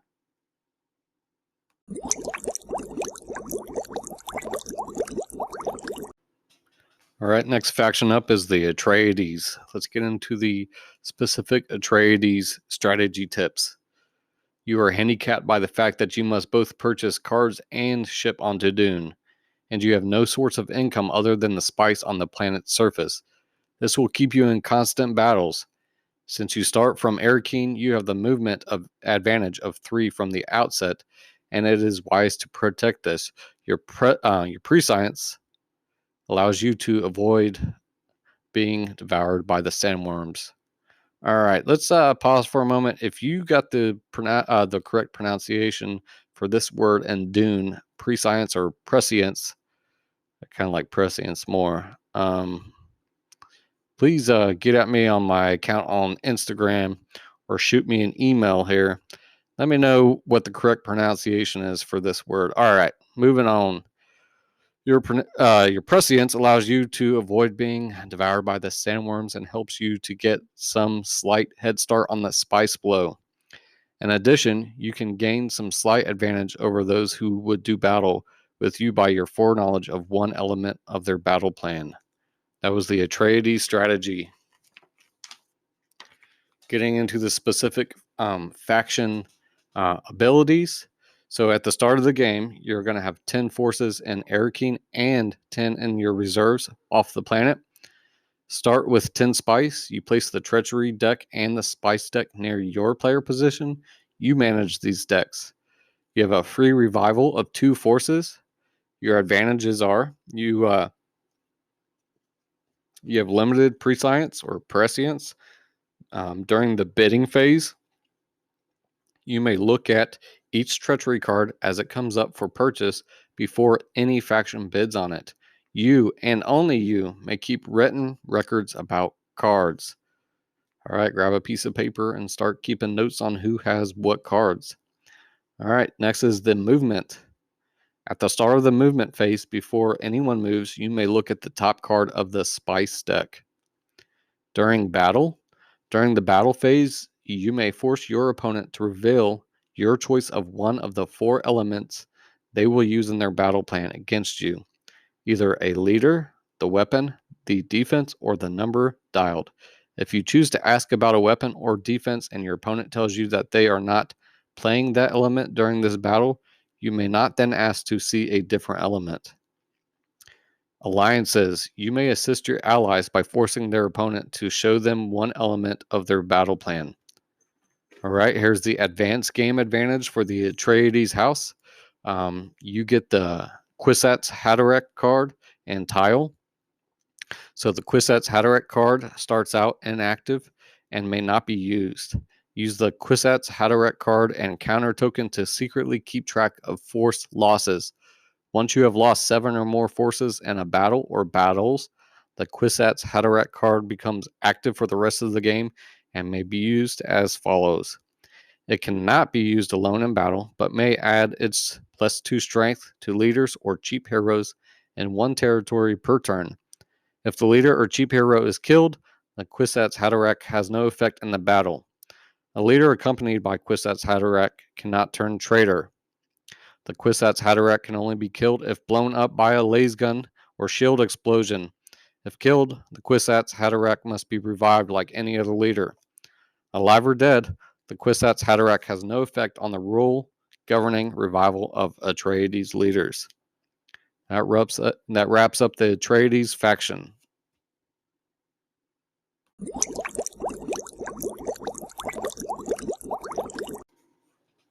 Next faction up here, we got the Harkonnen. This is the strategy tips for the Harkonnen. Your major handicap is your difficulty in obtaining spice. You are at your greatest relative strength at the beginning of the game and should capitalize on this fact by quickly buying as many treachery cards as you can and then surging into battle. Since you get 2 cards for every one you bid for, you can afford to bid a little higher than most. But if you spend too lavishly at first, you will not have enough spice to ship in forces or buy more cards at a later date. There is nothing so pitiful to see as a Harkonnen on CHOAM charity. The large number of cards you may hold will increase your chances of holding worthless cards. To counteract this, you should pick your battles, both to unload cards and to flush out the traitors you control. Let's get into the Harkonnen specific abilities. So at the start of the game, you will have 10 forces in Carthage and 10 forces in reserve off planet. You start with 10 spice. You have a free revival of 2 forces. Your advantages include you excel in treachery. During the traitors, at the start of the game, when you draw 4 traitor cards, you keep them all, including your own, and any leader cards of other factions can be revealed in a battle as a traitor. Treachery. You may hold up to 8 treachery cards. When you have 8 cards, you must pass during bidding. At the beginning of the game, you are dealt 2 cards instead of 1, and every time you buy a card, you get an extra card for free from the treachery deck, unless you are at 7 cards, because you can never have more than 8 total treachery cards in hand. Your alliance. Traitor cards that you hold may be used against your ally's opponent if you so choose. All right, the advanced game advantage. Captured leaders. Every time you win a battle, you can either randomly select one leader from the loser, including the leader used in the battle if not killed, but excluding all leaders already used elsewhere that turn, and place the leader disc face down into the Tluxu tanks to gain 2 spice from the spice bank. Or you can keep the leader and use it once in a battle, after which, if it wasn't killed during that battle, you must return that leader to its faction. When all of your own leaders have been killed, you must return all captured leaders immediately to their factions. Killed captured leaders are put into the Tluxu tanks, from which their factions can revive them, subject to the revival rules. A captured leader used in battle may be claimed as a traitor. And that is the Harkonnen faction.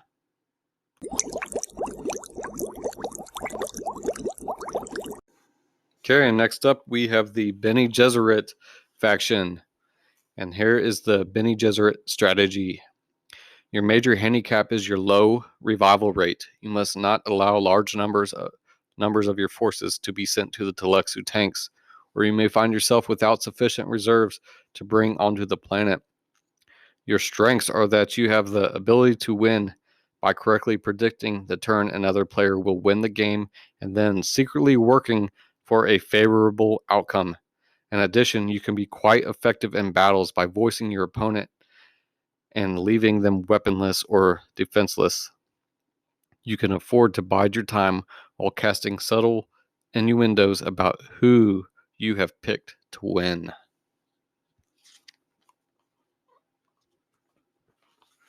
Now, the Bene Gesserit faction abilities. At the start of the game, you're going to have 1 force in the polar sink and 19 forces in reserves. You're going to start with 5 spice. You get a free revival of 1 force. Your advantages include you are adept in the ways of mind control. Prediction. After step 1, which are the positions in the setup phase, you secretly predict when other faction will win, placing a turn number card and a faction card from your prediction cards face down behind your player shield. Place the unused prediction cards face down back in the box. If the faction you predicted wins, alone or as an ally, even your ally, and the turn you predicted, reveal your prediction and win alone. You also can win normally. You can't predict that the Spacing Guild or Fremen will win with their special victory conditions. Spiritual Advisors. Whenever any other faction ships forces onto Dune from off-planet, you may ship one force for free from your reserves into the polar sink. You may also ship normally, of course. Voice. You may voice your opponent to do as you wish with respect to one of the cards they play in their battle plan.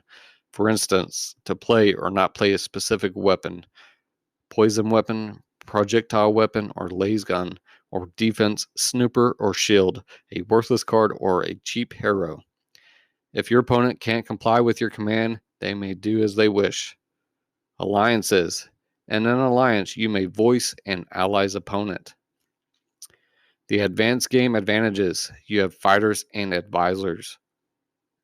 The fighters look like the normal Bene Gesserit force.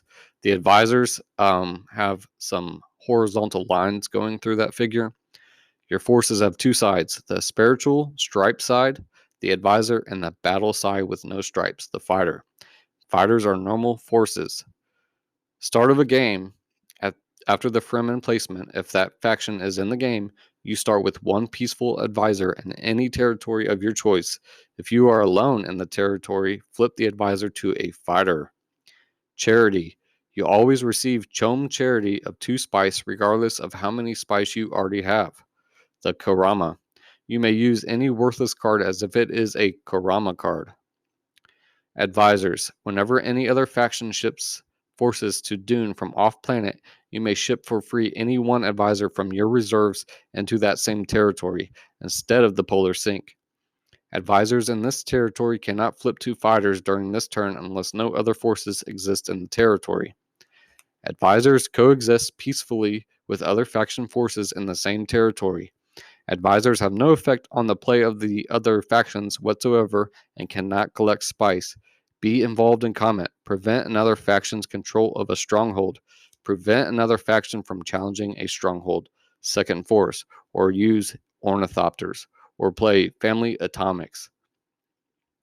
Advisors are still susceptible to storms, sandworms, laser gun, shield explosions, and atomics. Your fighters. When you ship forces into an unoccupied territory, you must ship as fighters. If you move advisors into an unoccupied territory, you must flip them to fighters. If you move advisors into an occupied territory, they may remain as advisors or flip to fighters. Intrusion. When another faction ships or moves into a territory where you have fighters, you may flip them to advisors. During battle. On each turn after the Spice Blow and Nexus phase, and before any shipment occurs, in all territories in which you have advisors and wish to battle, announce you are doing so and flip all of those advisors to fighters. That's the end of the Bene Gesserit faction.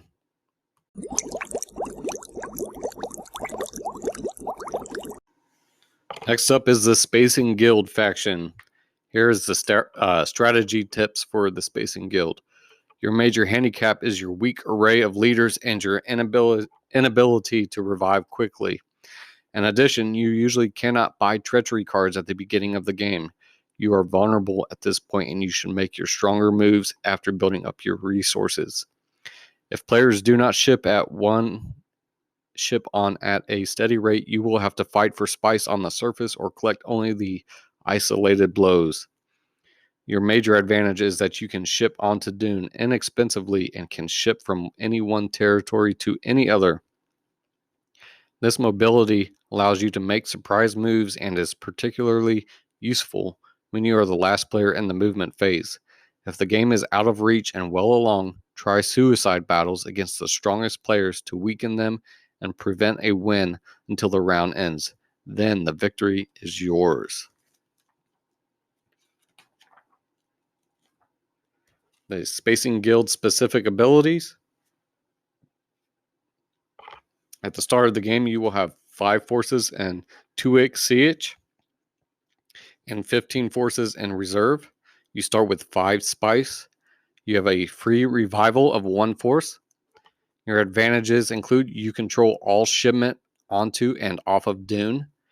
Your payment for shipment: when other factions ship forces onto Dune from their off-planet reserves, they pay the spice to you instead of to the bank. 3 types of shipment. You are capable of making one of 3 types of shipments each turn. You may ship normally from off-planet reserves to Dune. You may ship any number of forces from any one territory to any other territory on the board. You may ship any number of forces from any one territory back to your reserves. Half price. You may pay only half the normal fee when you're shipping your forces, and pay 1 spice for every 2 of your forces shipped back to the reserves. The Spacing Guild special victory condition. If no faction has been able to win the game by the end of the play, you have prevented control of Dune and automatically win the game. The Alliance. Allies may ship from their off-planet reserves onto Dune or cross-ship from one territory to another with forces that are already on Dune at the Spacing Guild half-price rate. Your allies win with you if you win the Spacing Guild special victory condition. The Advanced Game Advantage. Ship and move when you wish. You may take your shipment and move action out of turn. This would allow you to go first or last or in between other players' turns, however you wish. The rest of the factions must make their shipments and moves in the proper sequence. You do not have to reveal when you intend to make your shipment and move until the moment you wish to take it. That is the Spacing Guild faction.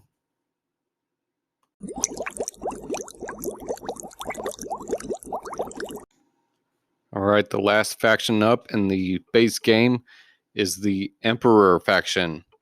And the strategy tip is, your major handicap is that you must ship in all of your forces at the start of the game. And often, this move requires a battle before you are prepared. Even though you do not need to forage for spice on the surface of Dune often, you still are quite subject to attack, since you are likely to concentrate on the cities for the mobility they give you. On the plus side, you will never need spice badly, since the bidding will keep you supplied. All right, that was the Emperor strategy tip. Let's get into the specific abilities. At the start, you have 20 forces in your reserves, and you start with 10 spice. So all of your forces are in your reserves, and you get 1 free force revival.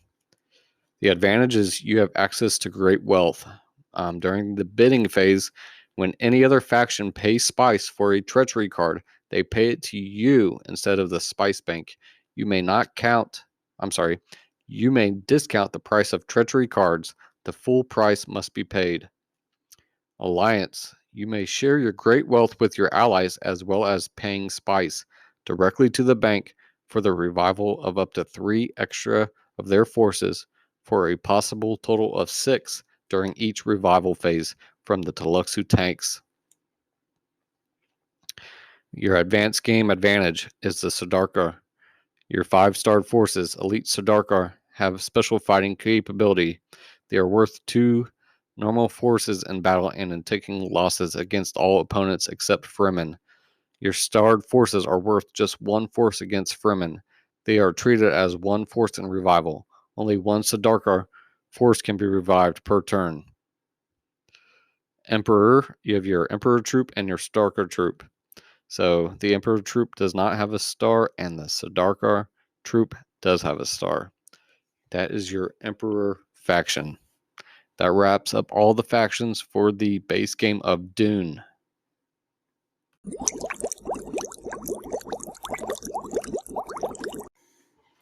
Alright, after the factions abilities and the rulebook, there is a Dune Synopsis, and I'm going to read this Dune Synopsis to you.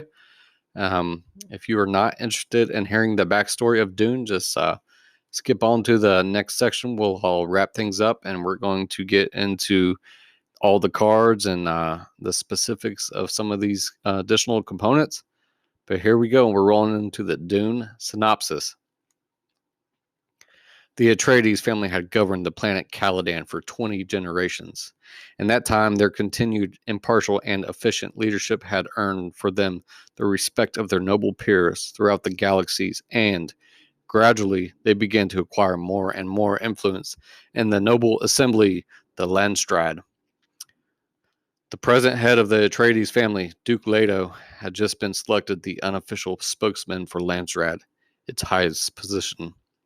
This growing influence of the Atreides was viewed with great concern by a powerful personage of no less rank than the Padishah Emperor Shaddam IV himself. Shaddam had grown politically war-wise in a regime long hoary with intrigue and corruption. The emergence of the upright and charismatic Duke Leto as a powerful leader of the nobility he realized could be a very real threat to his own position. His simplest solution would be to send his fanatical police army, the Sardaukar, to arrest Duke Leto. Unfortunately, the Duke's character was so exemplary that no believable pretext for his arrest could be devised. A more subtle and serviceable plan began to creep into his devious mind. Why not reward Leto for his services to the Empire with promotion to the governorship of a new and more important planet, Arrakis? He knew that the present governor of Arrakis, Baron Harkonnen, would not give up this planet without a struggle and would prepare a trap to surprise the Duke and his family when most vulnerable just after arrival on their new planet. In fact, he would secretly aid the Baron by loaning his Sardaukar disguised in Harkonnen livery. If Duke Leto refused to governorship, he would ostracized by his fellow nobles and forced to become a renegade. Either way, Shaddam IV would be rid of him. For thousands of years, the religious and semi-mystical sisterhood of the Bene Gesserit had groomed the peoples of the empire to prepare for a messiah, a Kwisatz Haderach. To achieve this end, they had trained themselves to influence and impress the people by a combination of religious mysticism and the power of their voice, the ability to control others merely by selected tone shadings of their voice. You must listen to the periodic table of components. They also had secretly conducted a rigorous and careful genetic program to match mates with ultimate object of producing a Kwisatz Haderach, one who through his genetically developed ability to contact higher dimensions, could utilize the insights gained to bring a new order to the universe. The Bene Gesserit were upset with one of their sisters, the formal concubine to Duke Leto Atreides, Lady Jessica. As one of the final agents in their breeding program, she had been instructed to bear a female child, who was then to marry Fade Ratha Harkonnen, the Baron's nephew. There was a high probability that a male offspring of that union would be a Kwisatz Haderach, for some reason never quite understood. Even by herself, Lady Jessica upset the program by bearing a son. This boy, named Paul, became the direct heir to the Atreides line, and along with his mother, was now accompanying his father to the new planet. The sisters would have to watch the events as they unfolded on Arrakis very carefully, or they might just lose their genetic investments. Duke Leto was aware of the true significance behind the Emperor's magnanimous gesture. He and his human computer, Mentat, Thufir Hawat, had analyzed the situation and devised a plan, one that might bring them out of the danger alive. Very little concern had been given to the Fremen, the natives of Arrakis, by either the Emperor or the Baron Harkonnen. In fact, they considered them little more than small bands of raiders not worth any serious consideration. Yet, Thufir Hawat discovered that these natives were much more numerous than ever supposed by the Imperium, and it was well known that they hated the despotic rule of Harkonnens. A secret alliance with these natives might be just enough to stave off the impending blow. The only real worry was gauging their fighting ability. Nothing was really known about the Fremen. They were as mysterious as the planet they inhabited.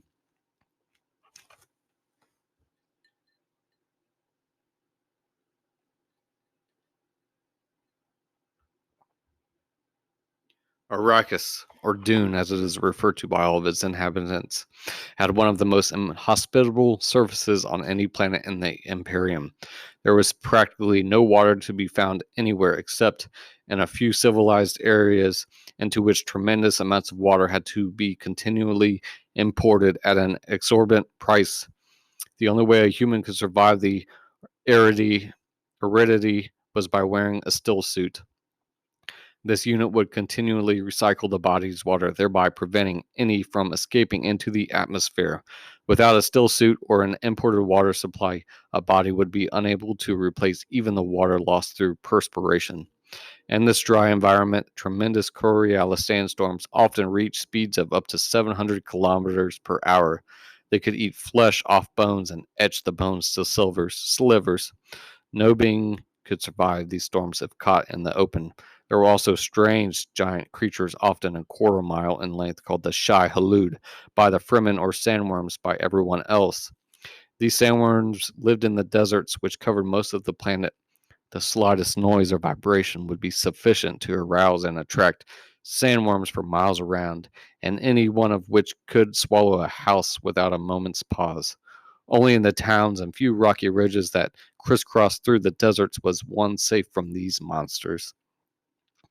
It would seem that such a forbidding place would hardly be the likely setting for the events that were about to transpire, yet how often underneath a harsh surface is found a cache of great value. There was one item valued above all others in the universe, and there was just one place where it could be found. The item was melange, and the place was Dune. Melange was a spice found only in the deserts, a byproduct of the sandworm metamorphic life cycle. It awarded to its consumer prolonged life and prescient abilities. It was so highly prized that the entire economic structure of the Imperium was based upon it. Space navigation was not possible without the prescient abilities it conferred. Laws must be obeyed, properties must be observed, but let no man restrict the flow of melange spice from Dune for whatever reason. Like the planet they lived on, the features of the Fremen were harsh, desiccated, and uninviting.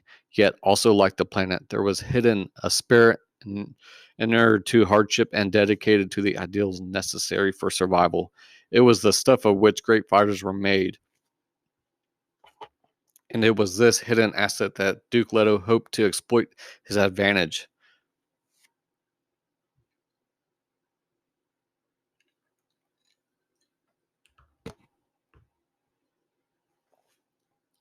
Even as Duke Leto was preparing for his journey to Dune, yet another party was watching this situation very closely. The Spacing Guild had a monopoly on all space transport, and along with the Emperor and the Landsraad formed the triumvirate that controlled the Imperium. The Spacing Guild guarded its monopoly as zealously as it was its only basis for power. No one could travel anywhere through space except in a Spacing Guild spacecraft. Anyone who infringed upon its monopoly or broke its rules was immediately denied all space transport. The Spacing Guild had just one weakness. It could not navigate in space without the melange spice. It was more dependent upon the spice flow than all the others. They too would have to monitor the impending conflict on Dune very closely and perhaps even actively interfere if the flow of spice were to be threatened. As Duke Leto and his forces arrived at their Dune residence, Erikine, nothing seemed amiss. Every object had been carefully checked for traps and poison by the advance party. Envoys sent to the Fremen reported back to favorably in regards to the alliance against the Harkonnens. Perhaps the transfer of power would occur without difficulty after all.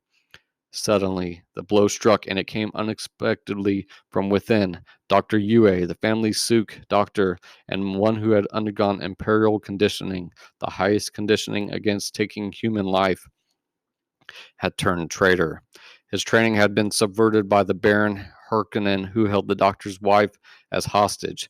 The doctor secretly turned off the house shields and drugged the Duke and his family to coincide with the Harkonnen surprise attack. He did his job well, and the combination of surprise and the additional Sardaukar force was enough to overwhelm the defenders. The Duke was captured to be delivered to Baron, and many of his forces were killed. Paul and his mother, Lady Jessica, just barely escaped in an ornithopter, a bird-like flying machine, into the desert. For the Baron, victory was complete. From the triumvirate came as a sigh of relief. The internecine squabble had been concluded, and even though an important noble had been eliminated, the spice would continue to flow.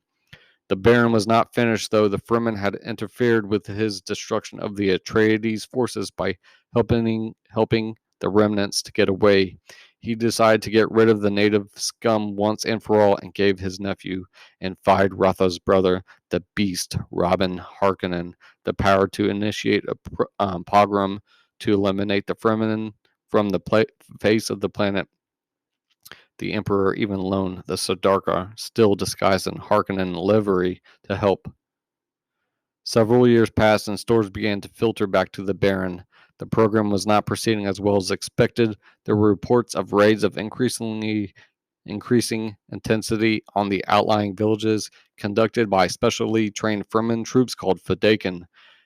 These raiders were inflicting many more casualties than they were receiving, and the harvesting of spice was beginning to suffer. Especially alarming were the reports of a messianic leader called Muad'Dib, who was organizing, training, and leading these Fremen to victory after victory. The cutback in spice was beginning to cause serious repercussions throughout the Imperium. A decision was finally made at the highest level for a cooperative and concerted effort by the Emperor, the Landsraad, and the Spacing Guild to aid Baron Harkonnen in destroying the Fremen resistance forever.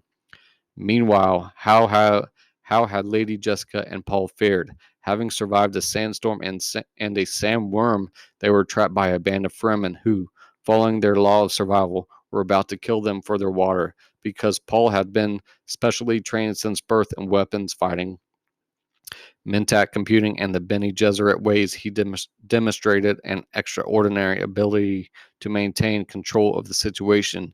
He and his mother so impressed in the band that they decided to take them back with them to their CH and an underground stronghold where the Fremen made their home. Many creatures before the Bene Gesserit had prepared the Fremen for the coming of the Kwisatz Haderach by a prophecy. A Bene Gesserit and her offspring would hold the key to the Fremen future. Perhaps these visitors were the fulfillment of the legend. Whether or not they were, their abilities could be used to aid the fight against the Harkonnens. Paul himself began to see strange visions and gradually became more and more aware of a great revolt, a jihad, that he would lead. This awareness of his own destiny began to confirm his own suspicion that he might be the Kwisatz Haderach. A final test with the water of life convinced him that he was indeed the one of the Bene Gesserit sought. The next few years were spent in training and preparing for the Fremen for the terrible purpose ahead. The first step would have been the restoration of himself as his father's son to his rightful place as governor of Dune. The sides had been chosen, and the final confrontation was at hand. On paper, the Harkonnens, Emperor, Spacing Guild, and Landsraad alliance seemed overwhelming when compared to the Fremen forces that Paul could muster, but Paul had a few surprises of his own ready. Not all of the alliance force was on the planet, only enough deemed sufficient to stamp out the Fremen uprising. The remainder of the force was in orbit as an emergency reserve. Paul realized that by threatening to destroy all spice, he had the leverage to force the Spacing Guild to his side. The final result of this switch meant that none of the reserve would land on the planet because, of course, the troops were on Spacing Guild spaceships. That reduced the strength imbalance considerably. Now he only had to deal with the advanced force, which was conveniently in camp preparing for their campaign. Calling upon his newly realized powers, Paul summoned a tremendous sandstorm to cover his ambush. Quietly and quickly, he distributed his troops behind the shield wall, protecting the Imperial forces, and waited for the right moment. As soon as the sandstorm passed over the wall and into the camp, Paul used his family atomics to blow a gaping hole in the wall. The Fremen poured through, riding on the backs of the sandworms. The surprise was complete and the battle over quickly. Paul had regained his rightful title to Dune. So ends the first book of the Dune trilogy. The second and third books continue the jihad as it spreads from Dune to across the galaxies. And that wraps up the synopsis of Dune.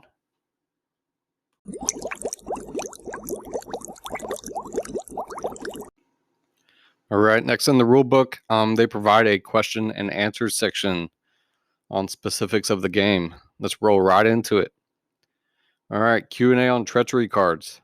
Question is, does the Family Atomics card have an immediate effect if blown when the storm marker is over Erkine, Imperial Basin, or Carthage? The answer, when the Family Atomics card is used, the sector that the storm currently occupies is never affected. All appropriate sectors into which it moves will be affected. Next, can the Family Atomics card be used if the shield wall or if the adjacent territory from which the explosion is being initiated is in storm? Answer is yes in both cases. Does the laser gun or shield explosion destroy the spice in the territory as well as the forces? Answer is yes. Please note that all forces in the territory are lost, including those of players who are not involved in the battle. Question, if a Kurama card is played to prevent the Atreides player from looking at the Treachery cards, does it affect just one card or all cards up for bid? Answer, all cards up for bid. Question, can a Telexigola card allow a leader to fight in the same phase in which they were killed? Answer is yes, a leader revived by this card during a battle phase can be used in this battle phase. Question, is the Telexigola 5 Force Revival free? Yes. In the advanced game, can a Kurama card be used to stop a player from using an advanced advantage? Yes. In the advanced game, does the Kurama sandworm called by the Fremen signal a Nexus? The answer is no. A Nexus is signaled only by a Shai Hulud sandworm card. During the revival Q&A, are revived leaders still subject to turning traitor? Answer is yes. Once a leader is traitor, they are always a traitor for the entire game, even if revived. In the advanced game, can players revive leaders if other leaders have been captured by the Harkonnens? Answer is yes. A player can begin to revive their leaders if they don't have any of their own leaders available to play in battle. This includes the Harkonnen too. Q&A on movement. All right, when the Fremen bring reinforcements, must they include the Great Flat when counting the 2 territory range from the Great Flat? Answer is no, never include the Great Flat when counting the 2 territory range. And the 2017 World Board Gaming Championship tournament rules shipping into Erkine or Carthage and then using ornithopters was banned. Some people think the original rules were not clear about this point. Why do you allow this in these rules? Answer, we, the designers, have always allowed a player to ship forces into Erkine or Carthage and then use ornithopters. Our logic is that with the various military cultures in the Dune universe, raids prescribed by Canley or by opportunity for the Fremen were common. An invasion is a similar case in the book. A fighting force can be shipped into Carthage or Erkine, steal ornithopters, and use them to move other forces through 3 territories anywhere on the board. Can a player's forces that they have moved into different sectors of the same territory at different times move or ship as a single group? Answer is yes. Does the sandworm move count as the one group move allowed to the Fremen each turn? Answer is no. In fact, the sandworm move is made in the spice blow phase after the Nexus and not in the movement phase. Do sectors affect movement? No. See response to movement question 1 above. Sectors function to regulate the movement and effect of storms and the placement and collection of spice. They do not affect movement. Next question. If a storm is over Erkine or Carthage, does it affect the 3 territory ornithopter move? And the answer is no, except of course into, out of, or through the storm. If the storm separates 2 factions with forces in Pasty Mesa, Mesa, they cannot battle and remain for the next turn. Battle rules. On the next storm round, a sandworm card is drawn and a Nexus occurs. Can those two players ally? The alliance section says allies cannot battle each other. If they can ally, how do they resolve the problem? Is one forced to use the movement phase to exit the territory? Answer is yes. If the first player who ships and moves does not move forces out of that territory which the two allied factions occupy, the second player must or lose those forces to the Tluxu tanks. Q&A on battle. Can a player substitute a cheap hero for a weapon or defense card in order to get rid of it, or must they only pay it in place of a leader? Answer is no. A player cannot substitute a cheap hero for a weapon or defense card. It may only be played as a substitute for a leader. May the same weapon or defense card be played in more than one battle, if victorious? More than one battle in the same phase, if victorious? Yes to both questions. Can a player's forces that have moved into different sectors of the same territory at different times battle as a group? Answer is yes, they must fight as a single group if storm permits. What happens if Truth Stance, Bene Gesserit Voice, and Atreides Prescience, or some combination thereof, are being used in the same battle? Answer: the Bene Gesserit Voice must always be used before the Atreides Prescience. Truth Trance can be played at any time in this interaction. Please note that a player has the ability to alter components of their battle plan that are not affected after being voiced. Prescience, Sick, or Truth Stance. Can a player voluntarily refuse to reveal a traitor if played against them in battle? Yes, if your traitor appears in battle against you, you need not reveal that the leader is your traitor. Miscellaneous. Do allies pay the Spacing Guild for all of their shipments? Yes. What is the exact rate for the Spacing Guild shipment back to their reserves? 1 spice per 2 forces or half of that? Answer is 1 spice per 2 forces. What happens if at the end of the last turn, no one has won and the Spacing Guild are not in play? The Fremen wins. If they are not in play, the player occupying the most stronghold wins. If several qualify, all who qualify win.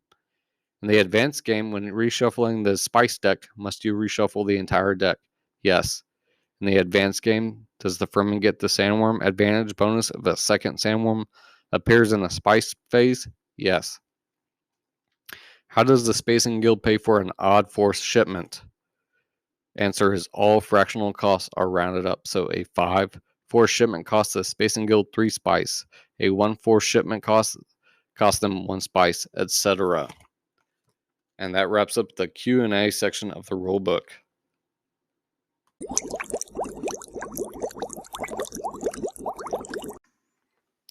Next up, we have the optional rules for alliances. And I'm going to do a quick overview of the quick start guide and the player aids that come with the game. So the optional rules for alliances, there are some alliance restrictions, possible side effects, and comments detailed in the rulebook. So the default alliance game is 2-player alliance limit, requires 4 strongholds to win. It's going to give a possible side effect of a longer game. And the comment is players look for synergy with one other player and try to win together, but must try to hold on to the strongholds they have. Next, default alliance game would be 2-player alliance limit with 3 strongholds to win. It's going to provide a shorter game. Players look for synergy with one other player and try to win together by holding or capturing 3 strongholds. Next is the 3-player alliance limit with 4 strongholds to win.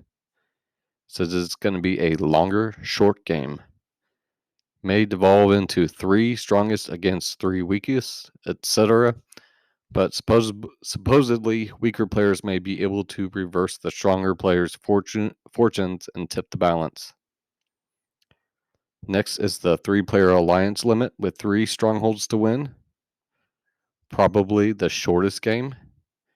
May devolve into 3 strongest against 3 weakest, but supposedly weaker players may pull off a surprise win by winning key battles. And the last optional rules for alliances: any number of players in alliances with 3 strongholds to win. It's going to provide a more exotic game. And the comments are the original Dune Rules Alliance game. Adversity creates ingenuity. Again, those are the optional rules for alliances. Let's touch on the player aids that are provided in the box with the base game. It does come with a quick start guide, which is a mini rulebook, and it essentially outlines all the phases and rules for each phase and setup. And it's just going to give a quick synopsis and overview of each of those phases and the play, the order of play. So that is your quick start guide. I'm not going to get too detailed into it, but once you've read the rule book or listened to this podcast, I believe if you just open up this quick start guide, you shall be able to play your first game with just this booklet. Along with the quick start guide, you have the player aid cards that come with the book, or I'm sorry, the board game. And there are 6 of these, one for each player, and essentially it just goes through the sequence of play quick reference and outlines the 9 phases of the game. And that wraps up the miscellaneous stuff at the end of the rulebook. Let's start getting into the specific cards.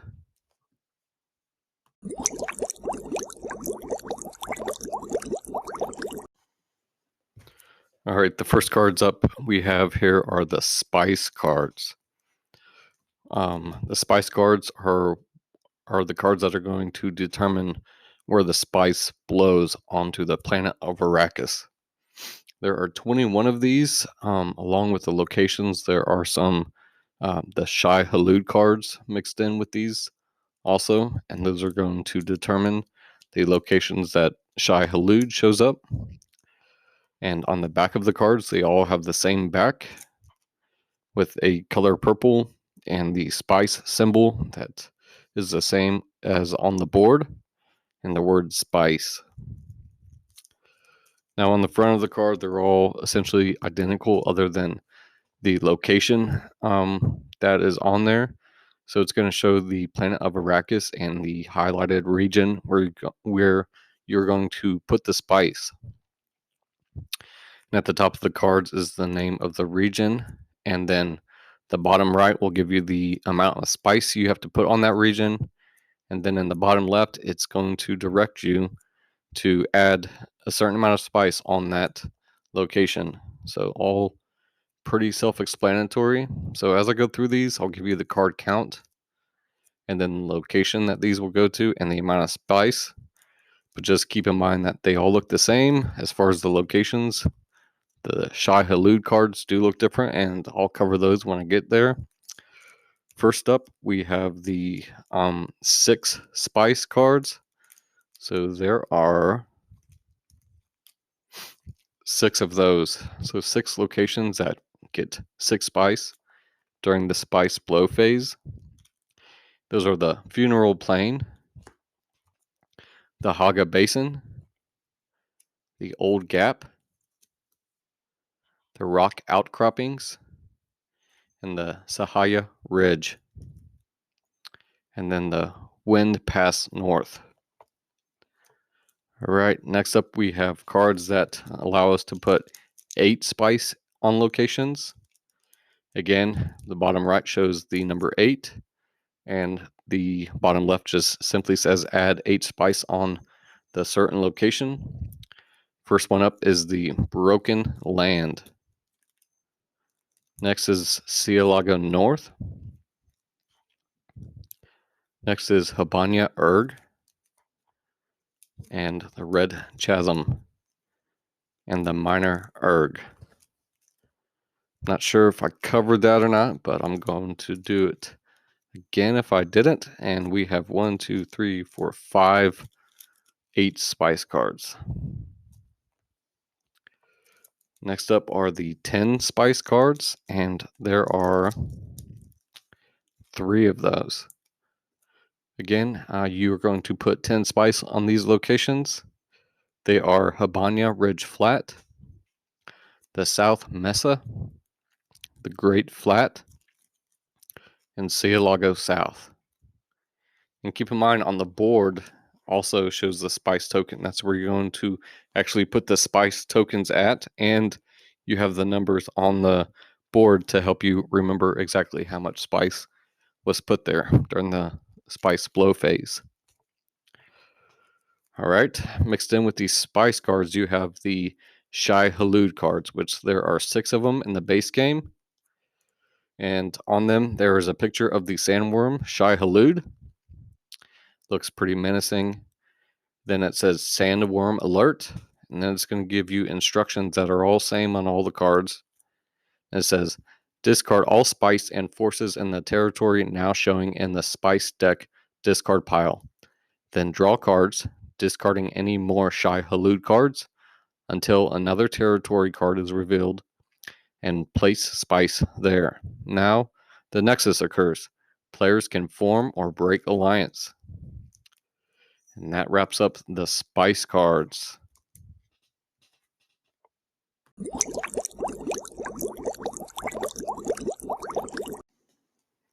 All right, next up we have our Treachery deck. It's made up of 33 cards, and there are 4 different types of cards in the Treachery deck. You have weapons, defense, worthless cards, and special cards. Now the first 3 there, the weapons, defense, and worthless cards, are all part of your battle plan. And then you have special cards, which are used at different points in the game depending on what card they are. First, I'm going to go through the weapons deck. And there are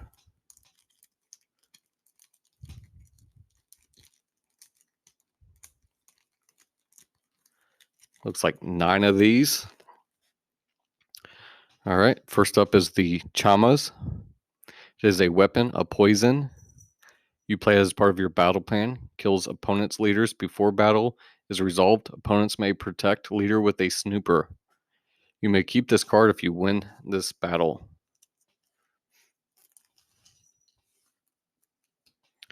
Next is the Chamarki. It's a weapon, a poison. You play as part of your battle plan. It kills opponent's leaders before battle is resolved. Opponents may protect leader with a snooper. You may keep this card if you win this battle plan. Next up is the Chris Knife, and it is a projectile. You play it as part of your battle plan. It kills opponent's leaders before battle is resolved. Opponents may protect leader with a shield. You may keep this card if you win this battle.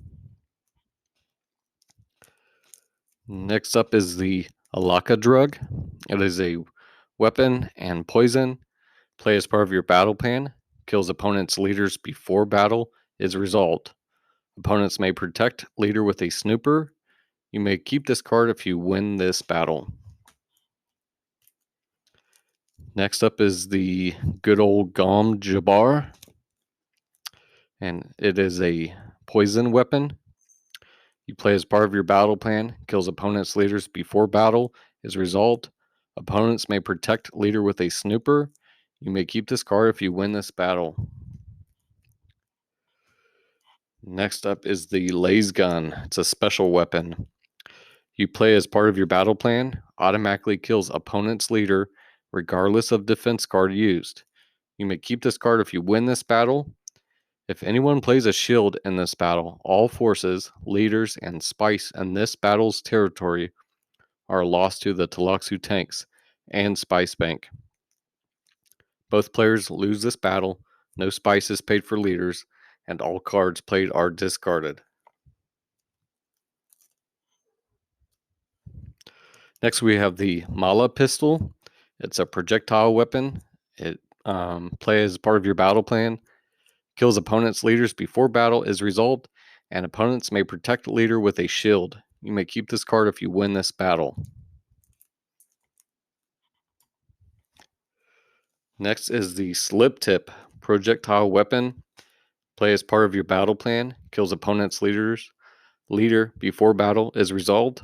Opponents may protect leader with a shield. You may keep this card if you win this battle. And the last weapon Treachery card is a projectile weapon. It is the Stunner. You play as part of your battle plan. Kills opponent's leader before battle is resolved. Opponent may protect leader with a shield. You may keep this card if you win this battle. All right, that was the 9 weapon Treachery cards.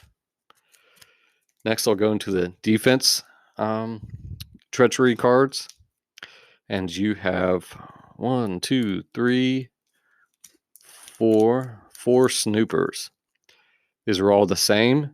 They're a poison defense. You play as part of your battle plan. Protects your leader from a poison weapon in this battle. You may keep this card if you win this battle.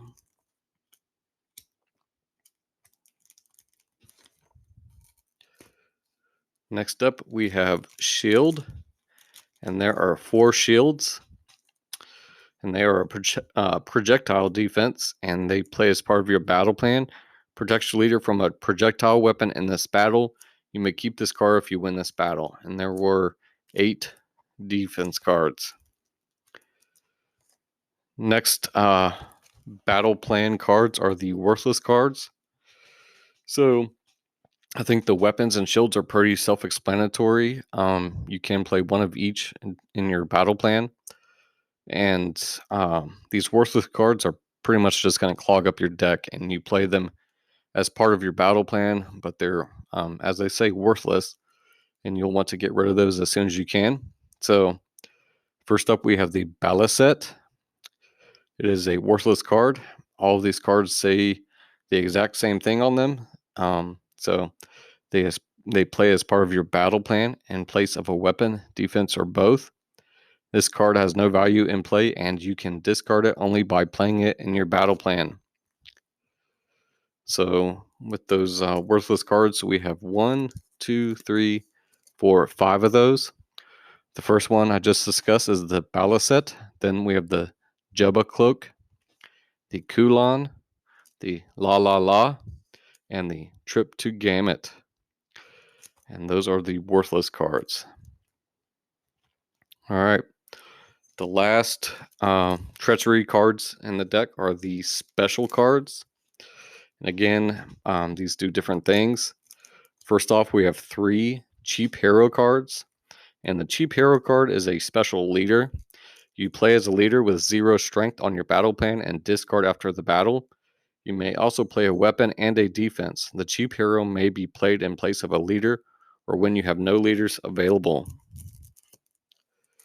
Then we have 1 Family Atomics. It's a special storm. And what this does is after the first game turn, play after the storm movement is calculated, but before the storm is moved, but only if you have 1 or more forces on the shield wall or a territory adjacent to the shield wall with no storm between your sector and the wall. All forces on the shield wall are destroyed. Place the destroyed shield wall token on the shield wall as a reminder. The Imperial Basin, Arakeen, and Carthag are no longer protected from the storm for the rest of the game. Next, we have the Hajar. It's a special movement card. You play during your movement phase. You get to make an extra on-planet force movement subject to normal movement rules. The forces you move may be a group you've already moved this phase or another group.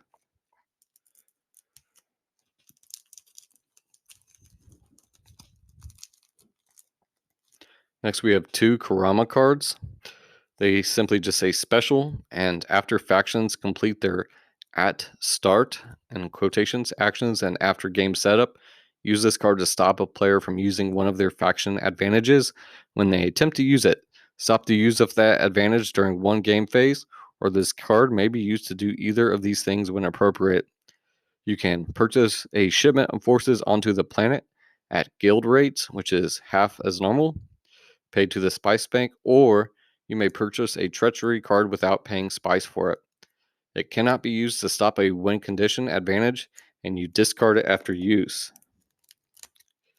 The Kurama card. Next, we have the Truth Trance, which we have 2 of them. It's simply just a special, and you publicly ask one other player a single yes or no question about the game that must be answered publicly. The game pauses until an answer is given. The player must answer yes or no truthfully. Next, we have the Deluxu Golo card. There's 1 of them. You play at any time to gain an extra revival. You may immediately revive one of your leaders, regardless of how many leaders you have in the tanks, or up to 5 of your forces from the Deluxu tanks to your reserve at no cost and spice. You still get your normal revivals. And the last special treachery card is the Storm. And after the first game turn played during the Storm phase, before the Storm marker is moved. When you play this card, you control the Storm this phase and may move it from 0 to 10 sectors in a counterclockwise direction. Like I said, those were the special treachery cards. And we have 11 of those total. And between those 4 types of cards, we have 33 treachery cards in this deck. And again, the treachery deck is going to come out during the bidding phase, and depending on it, the players who do not have 4 cards in their treachery deck get to bid on face down cards in the treachery bidding deck that you put out. That wraps up the treachery deck.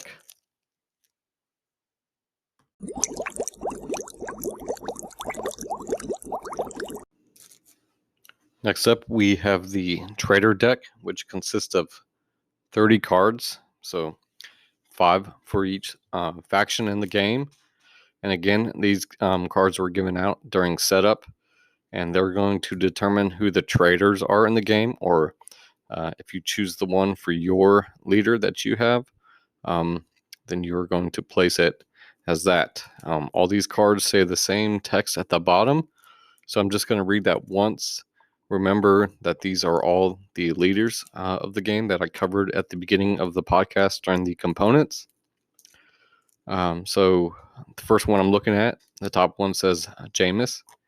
He's a Fremen, and it shows a picture of his leader disc. And it says, reveal when battle plans are revealed if this leader is used by your opponent.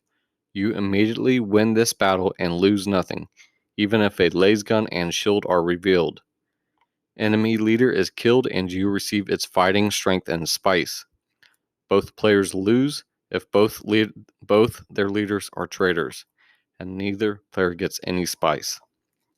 I'm not going to go into each one in this deck, again, because they were all the same, other than the specific leader for that faction. And those are the 30 traitor cards.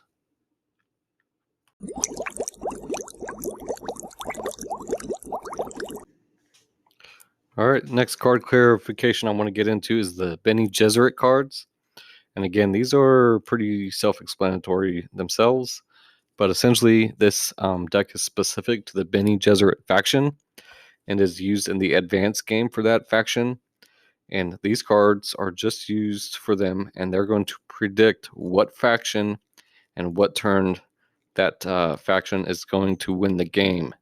And if they predict correctly the faction and the turn that somebody wins, depending on if they're in an alliance or not, the Bene Gesserit will win. So you have a card for each faction with their faction symbol on it, with the prediction symbol at the top right, which are circles with a looks like a water drop in the middle. And that is pretty much it. You will have also cards numbered 1 through 10. And it says at the top, Bene Gesserit prediction, and then the number 1, and it says game 1 and turn 1. They are all pretty self-explanatory. So, yep, that is the Bene Gesserit prediction deck.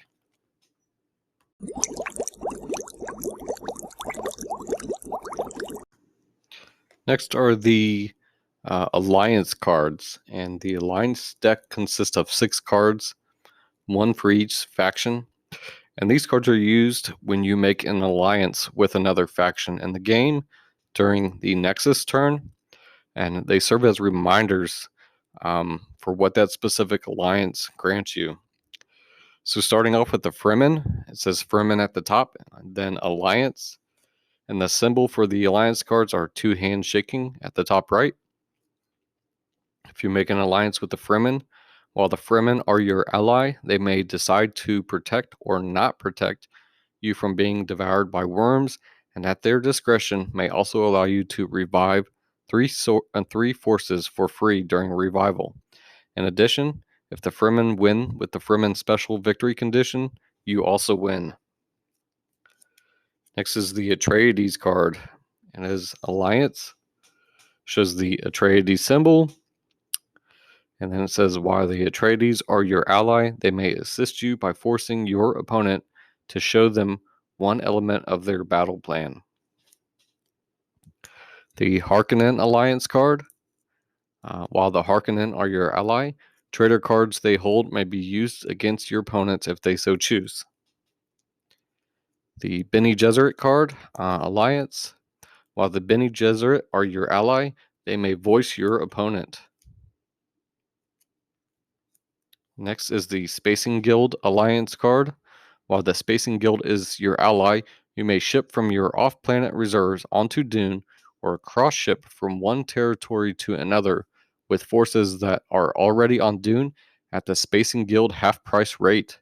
If the Spacing Guild wins with the Spacing Guild special victory condition, you also win. Next is the Emperor alliance card. While the Emperor is your ally, he may share his great wealth with you by paying spice directly to the spice bank for the revival of up to 3 extra of your forces for a possible total of 6 during each revival phase from the Tluxu tanks. And those are your alliance cards.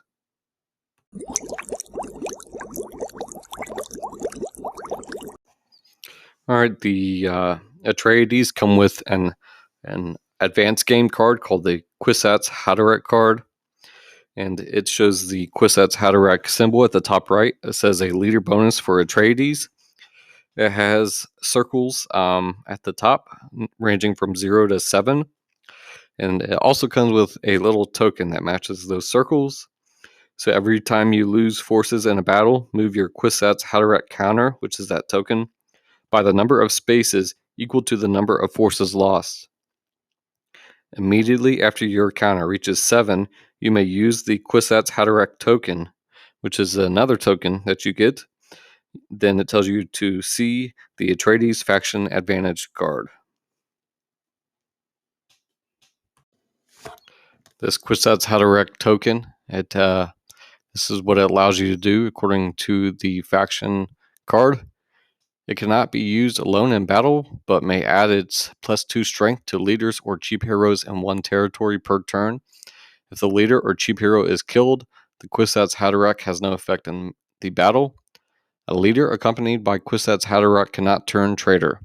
The Kwisatz Haderach can only be killed if blown up by a laser gun or shield explosion. If killed, the Kwisatz Haderach must be revived like any other leader. Alive or dead, the Kwisatz Haderach has no effect on the rule governing revival of Atreides leaders.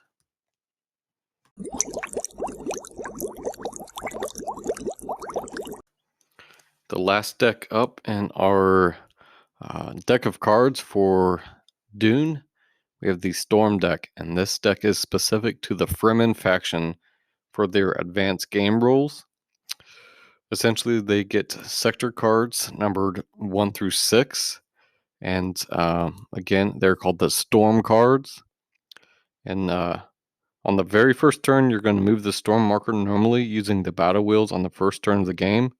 Any subsequent Storm movement is determined by using your Storm cards. You randomly select one face down Storm card, secretly look at it, and place it face down on the margin of the game board.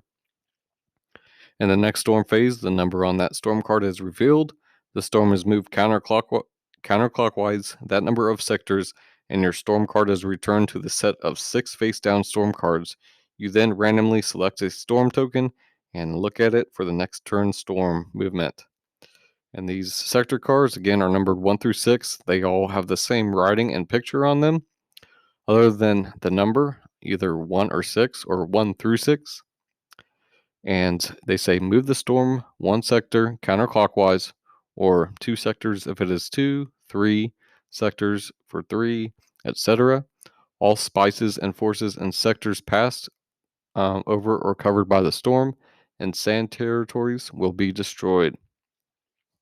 Those are your Fremen storm cards.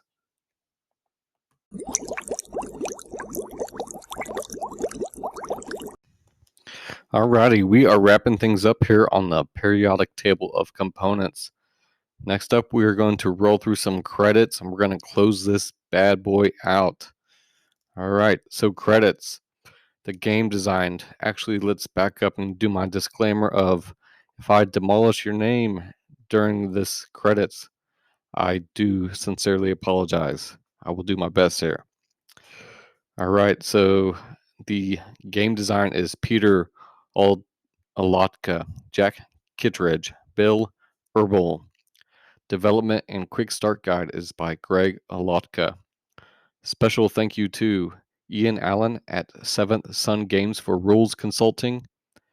Playtesting is thanks to North Shore Gamers, Greg Schmidt, Joe Don Richardson, Rowan Miller, David Zuznik, Bob King, John Grubb, and Alex Bowers. Avalon Hill credit development goes to Mark Uhl and Richard Hamblin. And then the Avalon Hill playtest is Don Greenwood, Bruce Milligan, George Uhl, Robert Uhl, Seth Karras, Paul O'Neill, Jim Skinner, Future Pastimes, and the people at Johns Hopkins University, Carmen, Brandy, and Doug. Artwork, Ilya Branovsky. Again, it was published by Gale Force 9. Producers are Peter Simunovich, John Paul Briscigotti. Graphic design is Casey Davies, Victor Pesh. Logo design is Vicky Tunkel. And then the Genuine Entertainment producer, Joe LaFavi. Special thank you to Robert Blyantz, Richard Foster, Reed Pittams, Simon Patone, and Battlefront Studios, Brian Herbert, Kevin J. Anderson, and the Herbert Properties team, Ellie Deckel, Lisa Lilly, Eric Morrill, and the legendary team. They provide a URL, which is www.gf9games.com. Those are the credits.